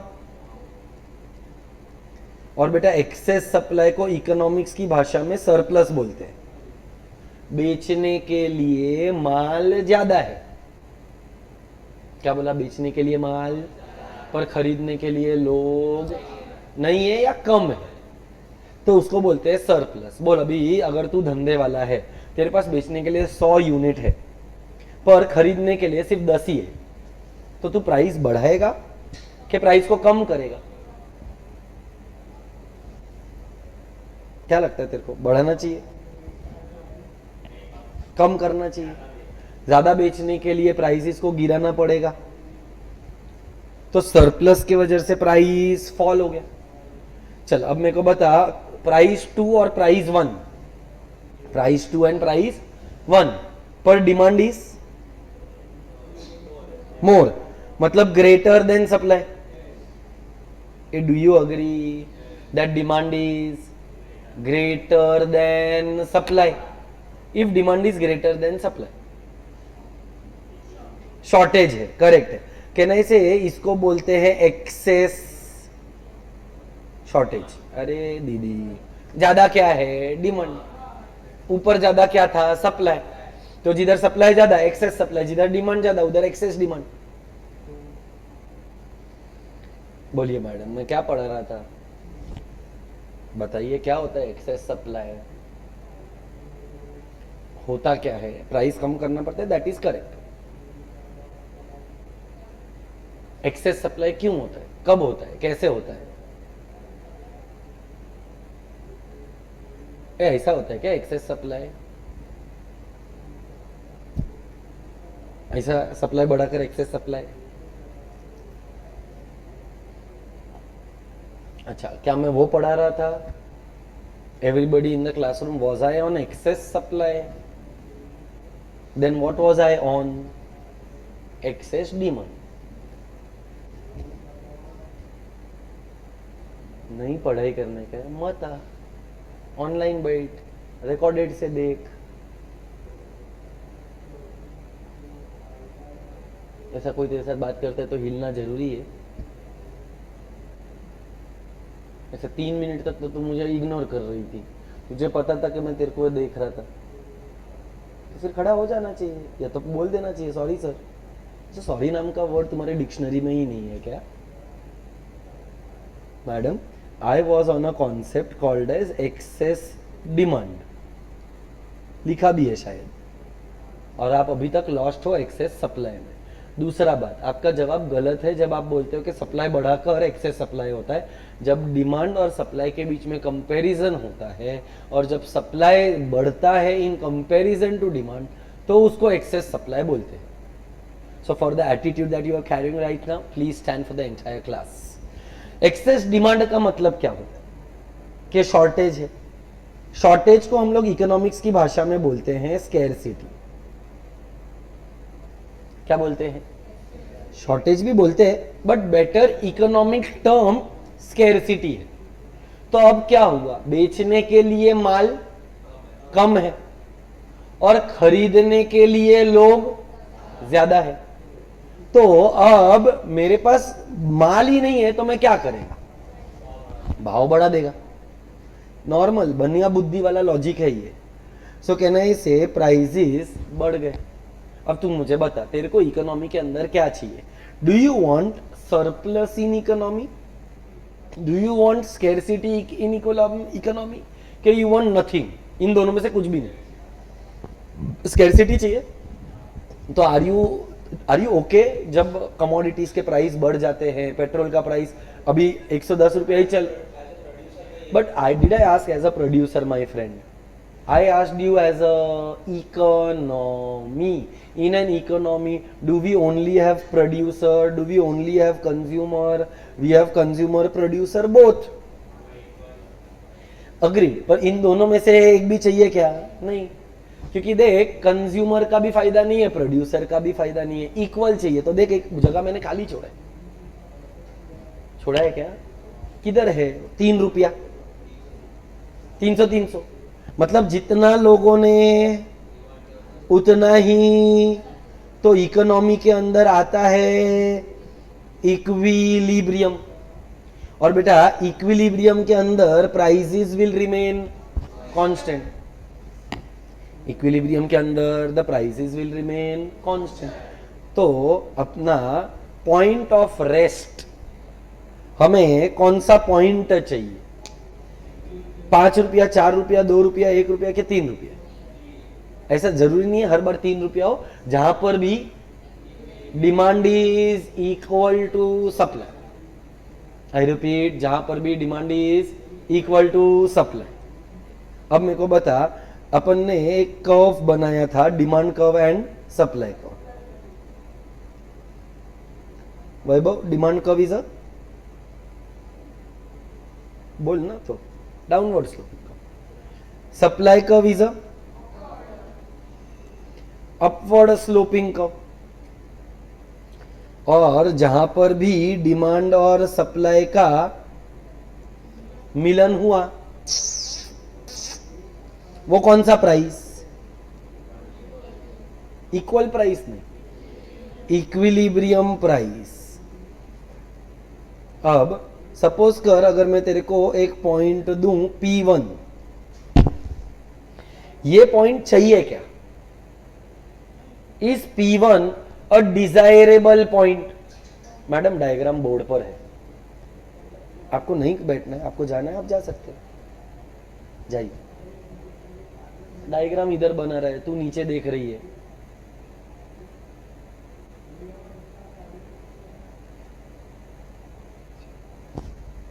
हाँ, P1 पर क्या प्रॉब्लम है Vaibhav? At P1 what is the problem? ये वाला डिमांड कर्व है, ये वाला, चल इसको नाम दे देता हूं point A, point B. Where is point A?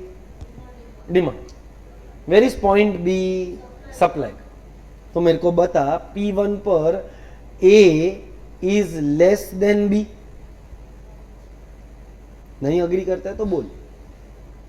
A left में है, B राइट में है, मतलब अगर एक्स एक्सिस पर तू लाइन खींचेगा तो B का क्वांटिटी ज्यादा है, A का क्वांटिटी कम है, मतलब A is less than B। A का मतलब कौन सा curve? Demand is less then, इसको हम क्या बोलते हैं? एक्सेस सप्लाई और सरप्लस, जिसके अंदर हम प्राइस क्या कर देंगे? प्राइस को कम करना है। तो कहना है इसे प्राइस P1 से गिर के हो जाएगा P। इक्विलिब्रियम पर आना है कुछ भी करके, कहना है इसे इक्विलिब्रियम वो मैग्नेटिक पॉइंट है जो खींच कर आना है। चल अब मेरे को बता, एक और प्रॉब्लम हो सकता है ना, ये है पॉइंट P2। P2 पर भी मैं 2 पॉइंट लेता हूं, से फॉर एग्जांपल GJ। बोल बेटा, at P2 what is the problem? वो तो क्या लिखूं, बोल ना मेरे को। कहना है इसे G और J है, तो इस बार G बड़ा है, गलत है तू। J is greater than G। J point इधर है,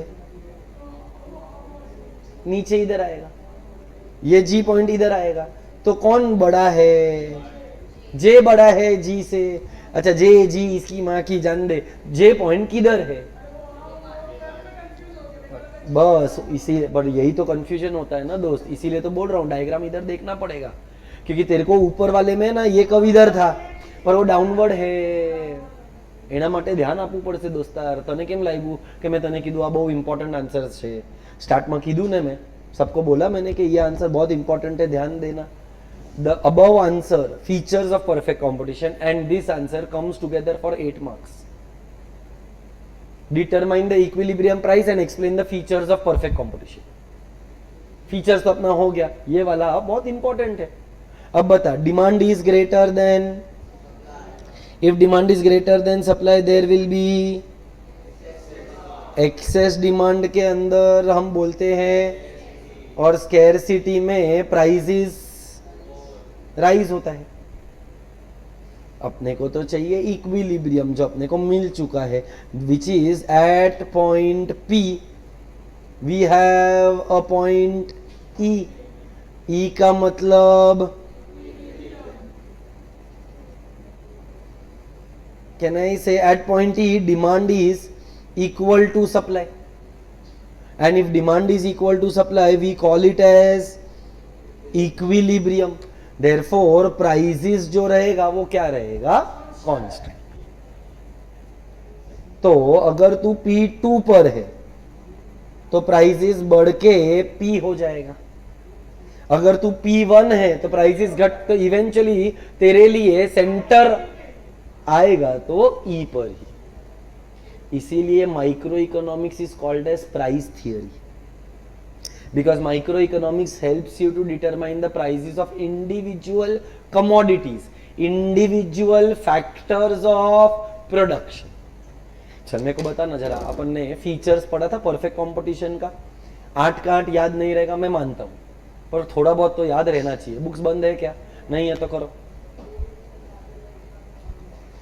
What is perfect competition and what are the features of perfect competition? Perfect अच्छा, पहला बात तो तेरे को बताना पड़ेगा ना परफेक्ट कंपटीशन क्या है। जब तू ये बताएगा ना तब ऑटोमेटिकली तेरा 4-5 फीचर्स हो जाएगा। करेक्ट, तो 3 फीचर्स मिल गया मेरे को। Large number of buyers and sellers, homogeneous commodity. Homogeneous commodity के साथ उसने कुछ बोला था ना, सिंगल यूनिफॉर्म प्राइस, फिर there is a and a free exit, फिर no transportation cost,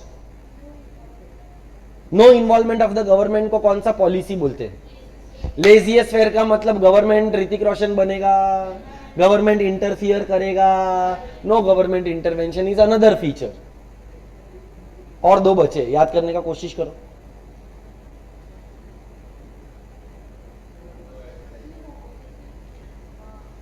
free mobility नहीं है, complete mobility of factors of production. Factors of production are completely mobile, and तेरे को और मेरे को मोबाइल लिख सकता है ना, ये देख अपना फीचर्स में दिया ही है, परफेक्टली मोबाइल। तू कौन है इस क्लासरूम में, तू कौन है? ओके, बायर है। मैं कौन है? टीचर है जो सेलर है। So there is a buyer, there is a seller. Buyer seller के पास क्या होना चाहिए? कंप्लीट नॉलेज होना चाहिए। क्या होना चाहिए? Complete knowledge. अभी मेरे को एक आखिरी पॉइंट बता, परफेक्ट कॉम्पिटिशन में डिमांड क्या होता है? Perfectly elastic, perfectly inelastic, relatively elastic के relatively inelastic. Perfectly elastic, देख एक डेफिनेशन दिया रहेगा शायद, जोएल रॉबिन्सन, दिखा क्या? According to Mrs. Joel Robinson, perfect competition prevails when the demand for the output of each producer is perfectly elastic. Done है? So what I want you to do, ध्यान से सुनना। Perfectly elastic का मतलब बेटा E is equal to infinite। Output पर control कर सकता हूं, प्राइस पे कंट्रोल नहीं कर सकता। Now what I want you to do, ये जो डेफिनेशन है वो लिखना है, हेड पॉइंट्स लिखना है, क्योंकि इतना टाइम नहीं है मेरे पास, 10 साढ़े 10 तक ही लेक्चर है। I wish to complete one more answer provided time permits, नहीं हुआ तो कोई बात नहीं। And you will draw this table and diagram, determination of equilibrium price का। ये टोटल आंसर 8 मार्क के लिए आएगा, 8 पॉइंट प्लस इक्विलिब्रियम का explanation, diagram, table etcetera. 1 point आधे मार्क का होता है, मतलब फीचर्स तेरा 4 मार्क का हुआ वैभव, और ये आंसर 4, 4 + 4 8।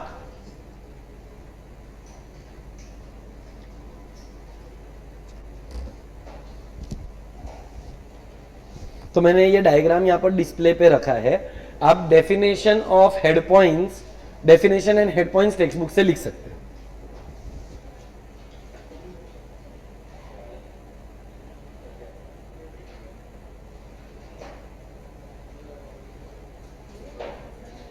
खड़े रहकर लिखेगी, ठीक, लिख।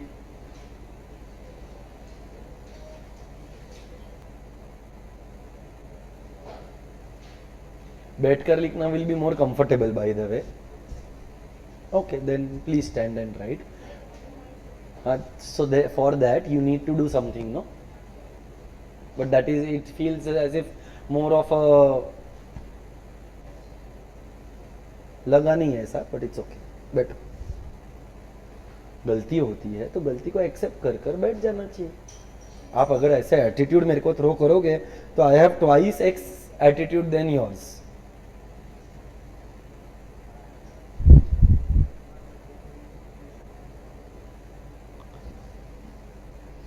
मेरे को नेक्स्ट लेक्चर में अगर कोई रिवाइज नहीं मिला ना बेटा, वो लेक्चर के पहले 15 मिनट में ही घर पर होगा. और ये लोग जो ऑलराउंडर्स बैच में बैठे हैं या चैंपियंस बैच, तुम लोग को भी मैंने 11 में तो पढ़ाया है, तो you know how I can be and what I say is majority of the times true. So all the best to you whenever we meet in the next class. If you come the way you have come in today's class, you are not attending the class. जो भी मैंने पढ़ाया है मेरे को पूरी तरीके से रिवाइज चाहिए. आज आपके हर किसी के घर पे एक फ़ोन जाएगा ये बोलने के लिए कि आपने लास्ट क्लास का कुछ भी रिवाइज किया नहीं है और ऐसे ही मुंह उठाकर आ गए थे. प्लस आप लोग आज यहाँ पर बैठकर पूरा चैप्टर लिखेंगे, चैप्टर नंबर 1.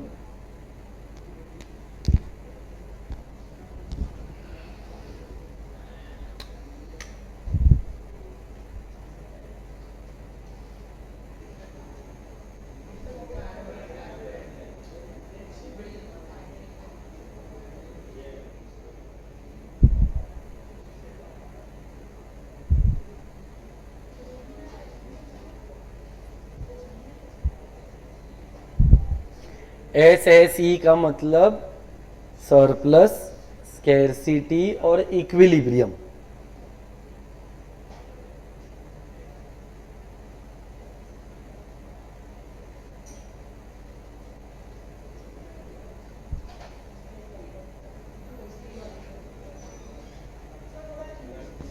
इतना ही है.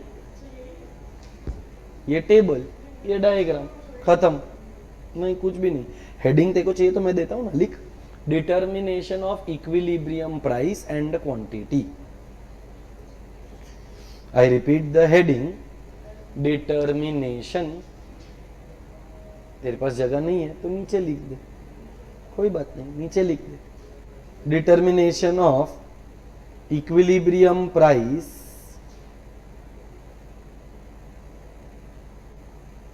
And quantity.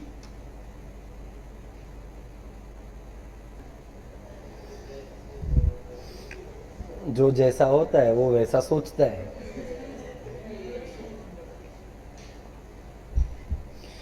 फुट पट्टी क्या होता है?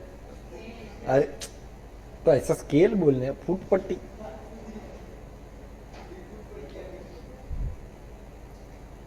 और फुट पट्टी अपना कच्ची गुजराती लैंग्वेज में होता है. वो बेचारा कोई और भाषा वाला रहेगा तो उसके लिए टफ है ना फुट पट्टी. वैभव को देखकर ऐसा लगता है ना, चरस, गांजा.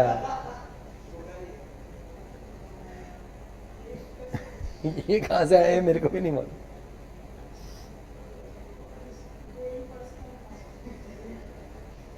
You have to do just one thing. Sit on them. Game over. Both kidneys and both eyes will be out. तो वो पर्सनल हो रहा है ना, तो पर्सनल का जवाब पर्सनल होकर, हाँ क्या मैं भाग जाएगा. एक्सपेक्टेबल नहीं होता है, एक्सेप्टेबल होता है, but it's okay.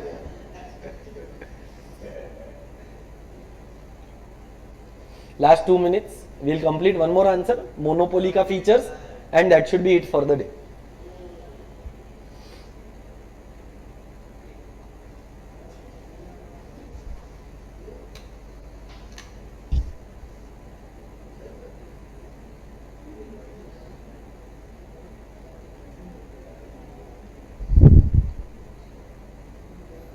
Meeta madam या कोई आया? हाँ भेजो.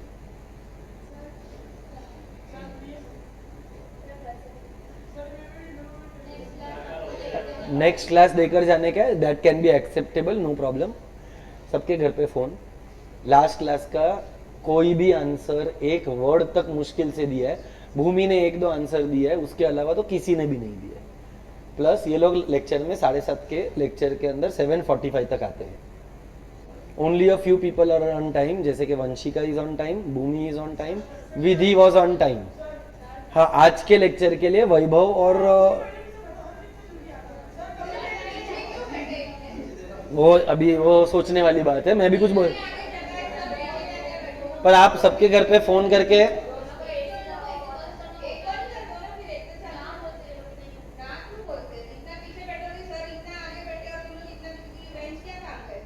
वो तो चलो वो ठीक है, मेरे को उससे भी प्रॉब्लम नहीं है, पर प्रॉब्लम ये है कि ये लोग पढ़ के नहीं आते हैं, क्लास में ध्यान नहीं देते। अभी आज जैसे कि नाम लेने का रहेगा, अभी ये लड़का क्या है, तेरा नाम क्या है? हाँ, अक्षित लास्ट लेक्चर में एब्सेंट था, आज का लेक्चर आया है तो उसको रिकॉर्डेड लेक्चर देख कर आना चाहिए। चलो वो एब्सेंट था इसके लिए नहीं दे पाया, बट थोड़ा तो रिस्पॉन्सिबिलिटी लेना पड़ेगा ना। अगर वो एब्सेंट है तो वो मेरी गलती थोड़ी है, रिकॉर्डेड लेक्चर आपने भेजा है तो फिर हो गया, उसको पढ़कर आना चाहिए। तो आप सबके घर पे इन्फॉर्म करना कि इनको सब लोगों को एक काम दिया है मैंने, ये पूरा चैप्टर, और बेटा नेक्स्ट वीक तक अलाउड नहीं है तुम लोगों को। तुम लोग में से किसी का एग्जाम चल रहा है?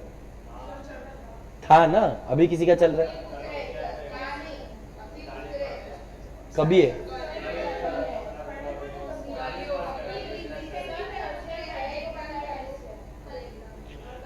मेरे को कब तक ये पूरा एक चैप्टर लिख कर दोगे? नेक्स्ट क्लास जब भी मेरा रहेगा तभी पूरा चैप्टर नंबर 1 आप लोग पेज पर लिख कर आएंगे और मैडम को सबमिट करेंगे। बिना फटा हुआ भी पेज आता है, देखो जैसा करने का है कर। बचा हुआ पेज भी वापरेगा वो। सारे क्वेश्चन, सारे आंसर्स, क्वेश्चन नंबर 1 से लेकर question number 7 you will write them all. What is introduction to micro, features of micro, importance of micro, same for macro, and what is the historical review of economics। ऐसा जितने भी question answer के format में दिख रहा है वो सब तुम लोग लिख कर आएगा। Am I clear with you all? घर पे ये भी इन्फॉर्म कर देना कि સરે એક ચેપ્ટર લખવા માટે પનિશમેન્ટ આપી છે અને નેક્સ્ટ વીકમાં એ લોકોને સબમિટ કરવાનું છે। પણ હવે આ લોકોના એક્ઝામ ને બધું છે એટલે એ બધી મગજમારી હું નથી કરતો। એક એક પેજ આપતો જઈશ। અરે સાલા,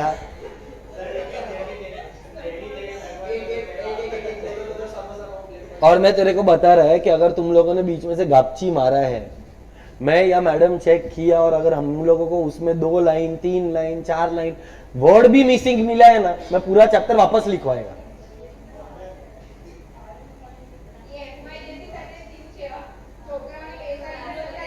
तुम लोग को ट्राई करना है, तुम कर सकते हैं।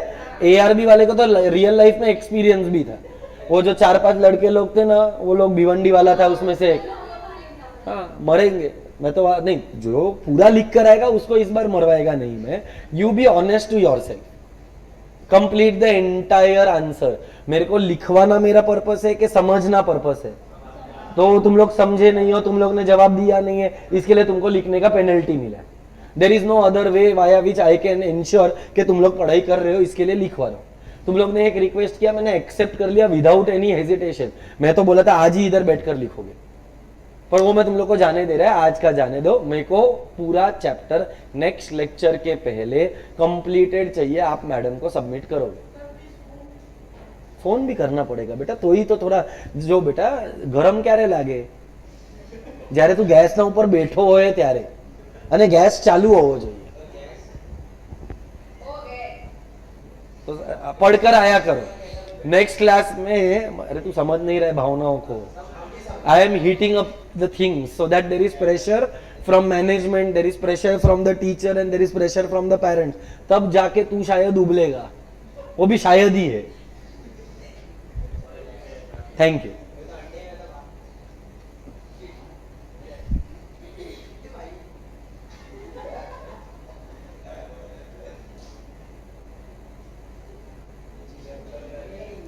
ऑल राइट, चलो अब बात करते हैं मोनोपोली के।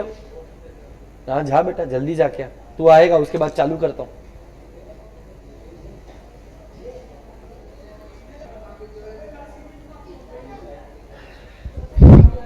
चलो भाई आ गया क्या वो? हाँ।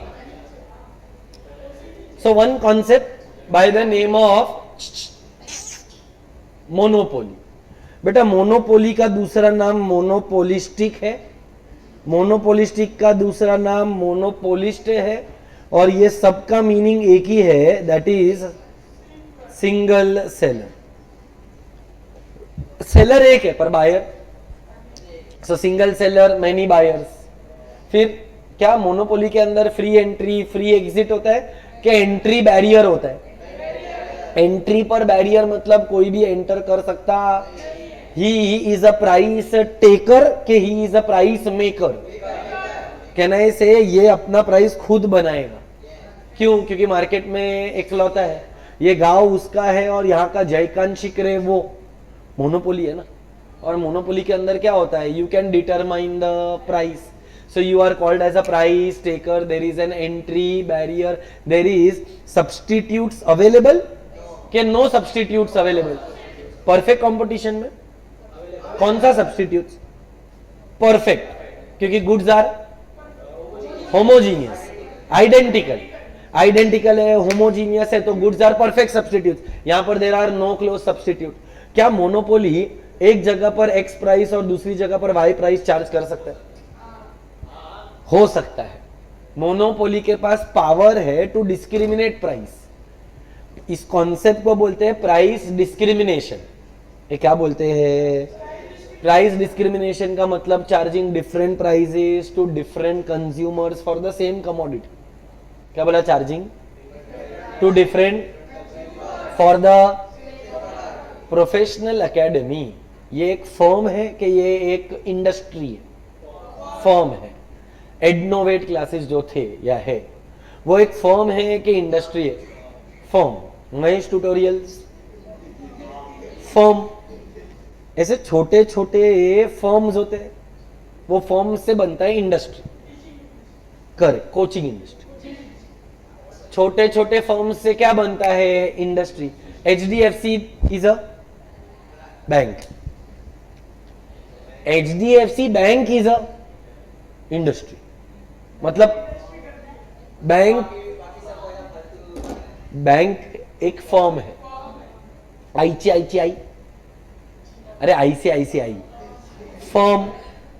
देना, अरे मांग नहीं रहा हूं, देना बैंक है। देना bank is a firm. All the firms together is banking industry. तो मेरे को बता मोनोपोली के अंदर कितना फर्म्स है? एक ही। मतलब जो फर्म है वही, जो फर्म है वही, जो इंडस्ट्री है वही। So is there any difference between firm and industry? के no difference. He is a price taker, can he control the supply as well? हाँ sorry, price maker, but at the same time can he control the supply of goods? Can he do both together? Monopoly में price भी monopoly का, supply भी monopoly का, दोनों monopoly का। Either price और output. पर बेटा कहना ही से अगर प्राइस बहुत ज्यादा रखा तो मेरा चॉइस है कि मैं खरीदूं कि नहीं खरीदूं। चल तू प्राइस मेकर है, तू मोनोपोली है, तू बोलता है कि इंडियन रेलवे से अब से टिकट का खर्चा 100 रुपया। प्राइस तूने डिटरमाइन किया, अब मुझे ट्रेन में ट्रैवल करना है कि नहीं करना, ये तो मेरा चॉइस है ना। सो इधर यू कैन डिटरमाइन। तू ऐसा थोड़ी बोल सकता है कि 100 रुपए पर जितने लोग आज ट्रैवल कर रहे हैं उतने ही लोग ट्रैवल करने चाहिए। There might be few people, वो लोग बोलेगा अगर ट्रेन में ही 100 रुपया देने का तो उससे अच्छा 2 लोग को पकड़ के कैब में चला जाता हूं। So please understand, you can either determine the price और you can determine the output. You can determine both but not simultaneously. तू ये नहीं बोल सकता है कि हेड्स भी तेरा टेल्स भी तेरा, या तो प्राइस या तो आउटपुट। परफेक्ट कंपटीशन में तो प्राइस पे कंट्रोल ही नहीं है, वो तो सिर्फ आउटपुट के साथ ही खेल सकता है। ये दोनों के साथ खेल सकता है, प्राइस के साथ भी खेल सकता है और आउटपुट के साथ भी खेल सकता है। इसके लिए मोनोपोली का फीचर्स के अंदर देख क्या आया।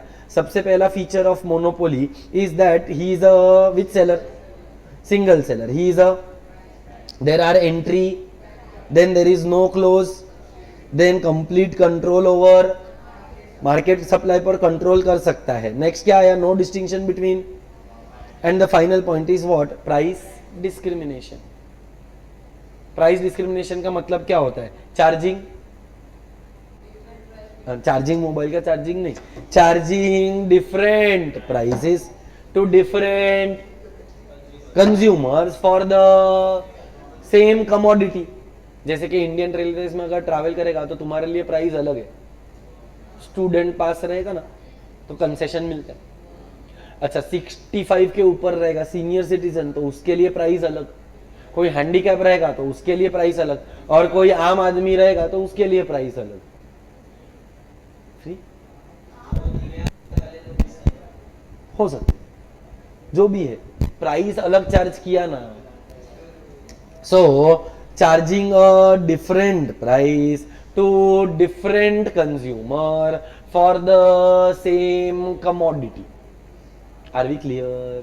पक्का है। अब मोनोपोली अलग अलग टाइप का हो सकता है। रेलवेज किसका मोनोपोली है, प्राइवेट सेक्टर का है कि पब्लिक? पब्लिक। सो मोनोपोली के अंदर पब्लिक मोनोपोली या तो प्राइवेट मोनोपोली, क्या बोला, या तो प्राइवेट। कैन आई से मोनोपोली कैन बी सिंपल या तो डिस्क्रिमिनेटिंग, ध्यान से, या तो सिंपल नहीं पता है, डिस्क्रिमिनेटिंग पता है क्या? बता, डिस्क्रिमिनेटिंग का मतलब प्राइसेस अलग करेगा, तो सिंपल का मतलब सेम प्राइस, सिंपल का मतलब सेम प्राइस।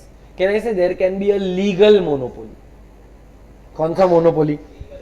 अभी जैसे कि ये देख, ये जो लोगो है, अगर मेरे को फ्यूचर में उठकर मेरा एकेडमी चालू करना है, प्रीतेश एकेडमी, तो ये लोगो वापर सकता है क्या? ये प्रीतेश एकेडमी का नहीं है, ये प्रोफेशनल एकेडमी का है। सो कैन आई से कॉपीराइट्स, पेटेंट्स, ट्रेडमार्क्स, ये सब पर लीगल मोनोपोली होता है। अच्छा रत्नागिरी का क्या फेमस, के आफूसाम, कश्मीर का Apple, apricot, bat, Kesar, would can I से नेचर का है, नेचुरल मोनोपोली। ये कौन सा मोनोपोली? सो देख कितना टाइप मेरा पढ़ा कर हो गया, 6 टाइप का तो मोनोपोली भी पढ़ा के हो गया। या तो मोनोपोली पब्लिक का, या तो मोनोपोली प्राइवेट का। ए हाँ, प्राइवेट का मोनोपोली मतलब ओनर इज, हाँ, पर ओनर इज पब्लिक सेक्टर के ओनर इज प्राइवेट सेक्टर?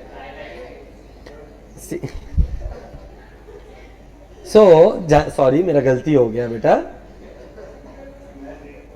ये डेफिनेशन देख, monopoly refers to a single firm which has control over the supply of the product and has no close substitute. फिर types of monopoly में देख, या तो monopoly can be private, या तो monopoly can be public. Private monopoly का main target क्या रहेगा, वेलफेयर ऑफ द पब्लिक के प्रॉफिट, जबकि गवर्नमेंट का मोनोपोली का, नेक्स्ट मोनोपोली का नाम, लीगल के अंदर एग्जांपल क्या लिया था, पेटेंट, ट्रेडमार्क एंड कॉपीराइट्स। फिर नेचुरल मोनोपोली मतलब नेचर के वजह से, किसके वजह से? सो कैन आई से monopoly created on the basis of natural conditions like climate, rainfall etcetera. फिर और 2 मोनोपोली पढ़ाया था, या तो सिंपल मतलब सिंगल यूनिफॉर्म प्राइस, जबकि डिस्क्रिमिनेटिंग का मतलब charging to different for the same commodity या product. Are we clear?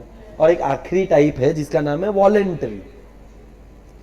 Voluntary का मतलब क्या, फॉर एग्जाम्पल तू एक फॉर्म है, मैं एक फॉर्म है, और आपस में 3-4 फॉर्म साथ में आ जाते हैं, बोलते तू मेरी मार रहा है, मैं तेरी मार रहा है, उससे अच्छा अपन मिलकर दूसरों की मारते।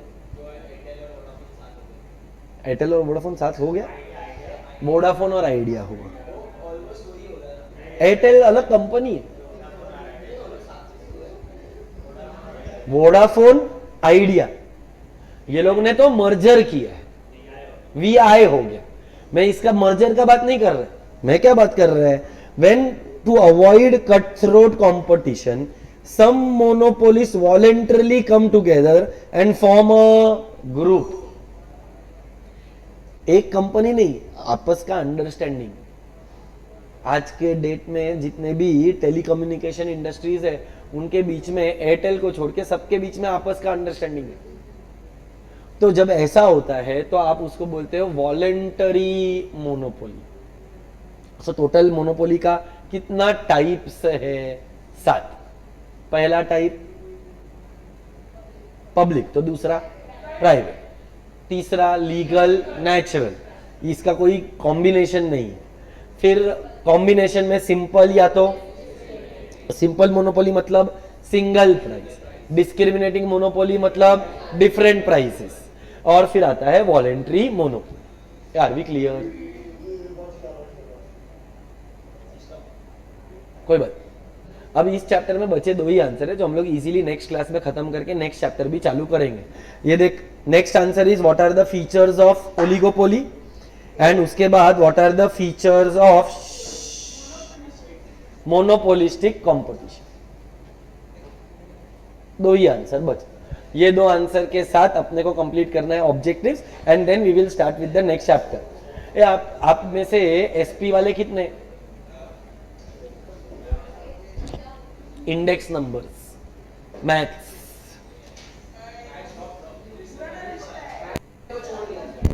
नहीं बेटा, तुमने मैथ्स को छोड़ा है।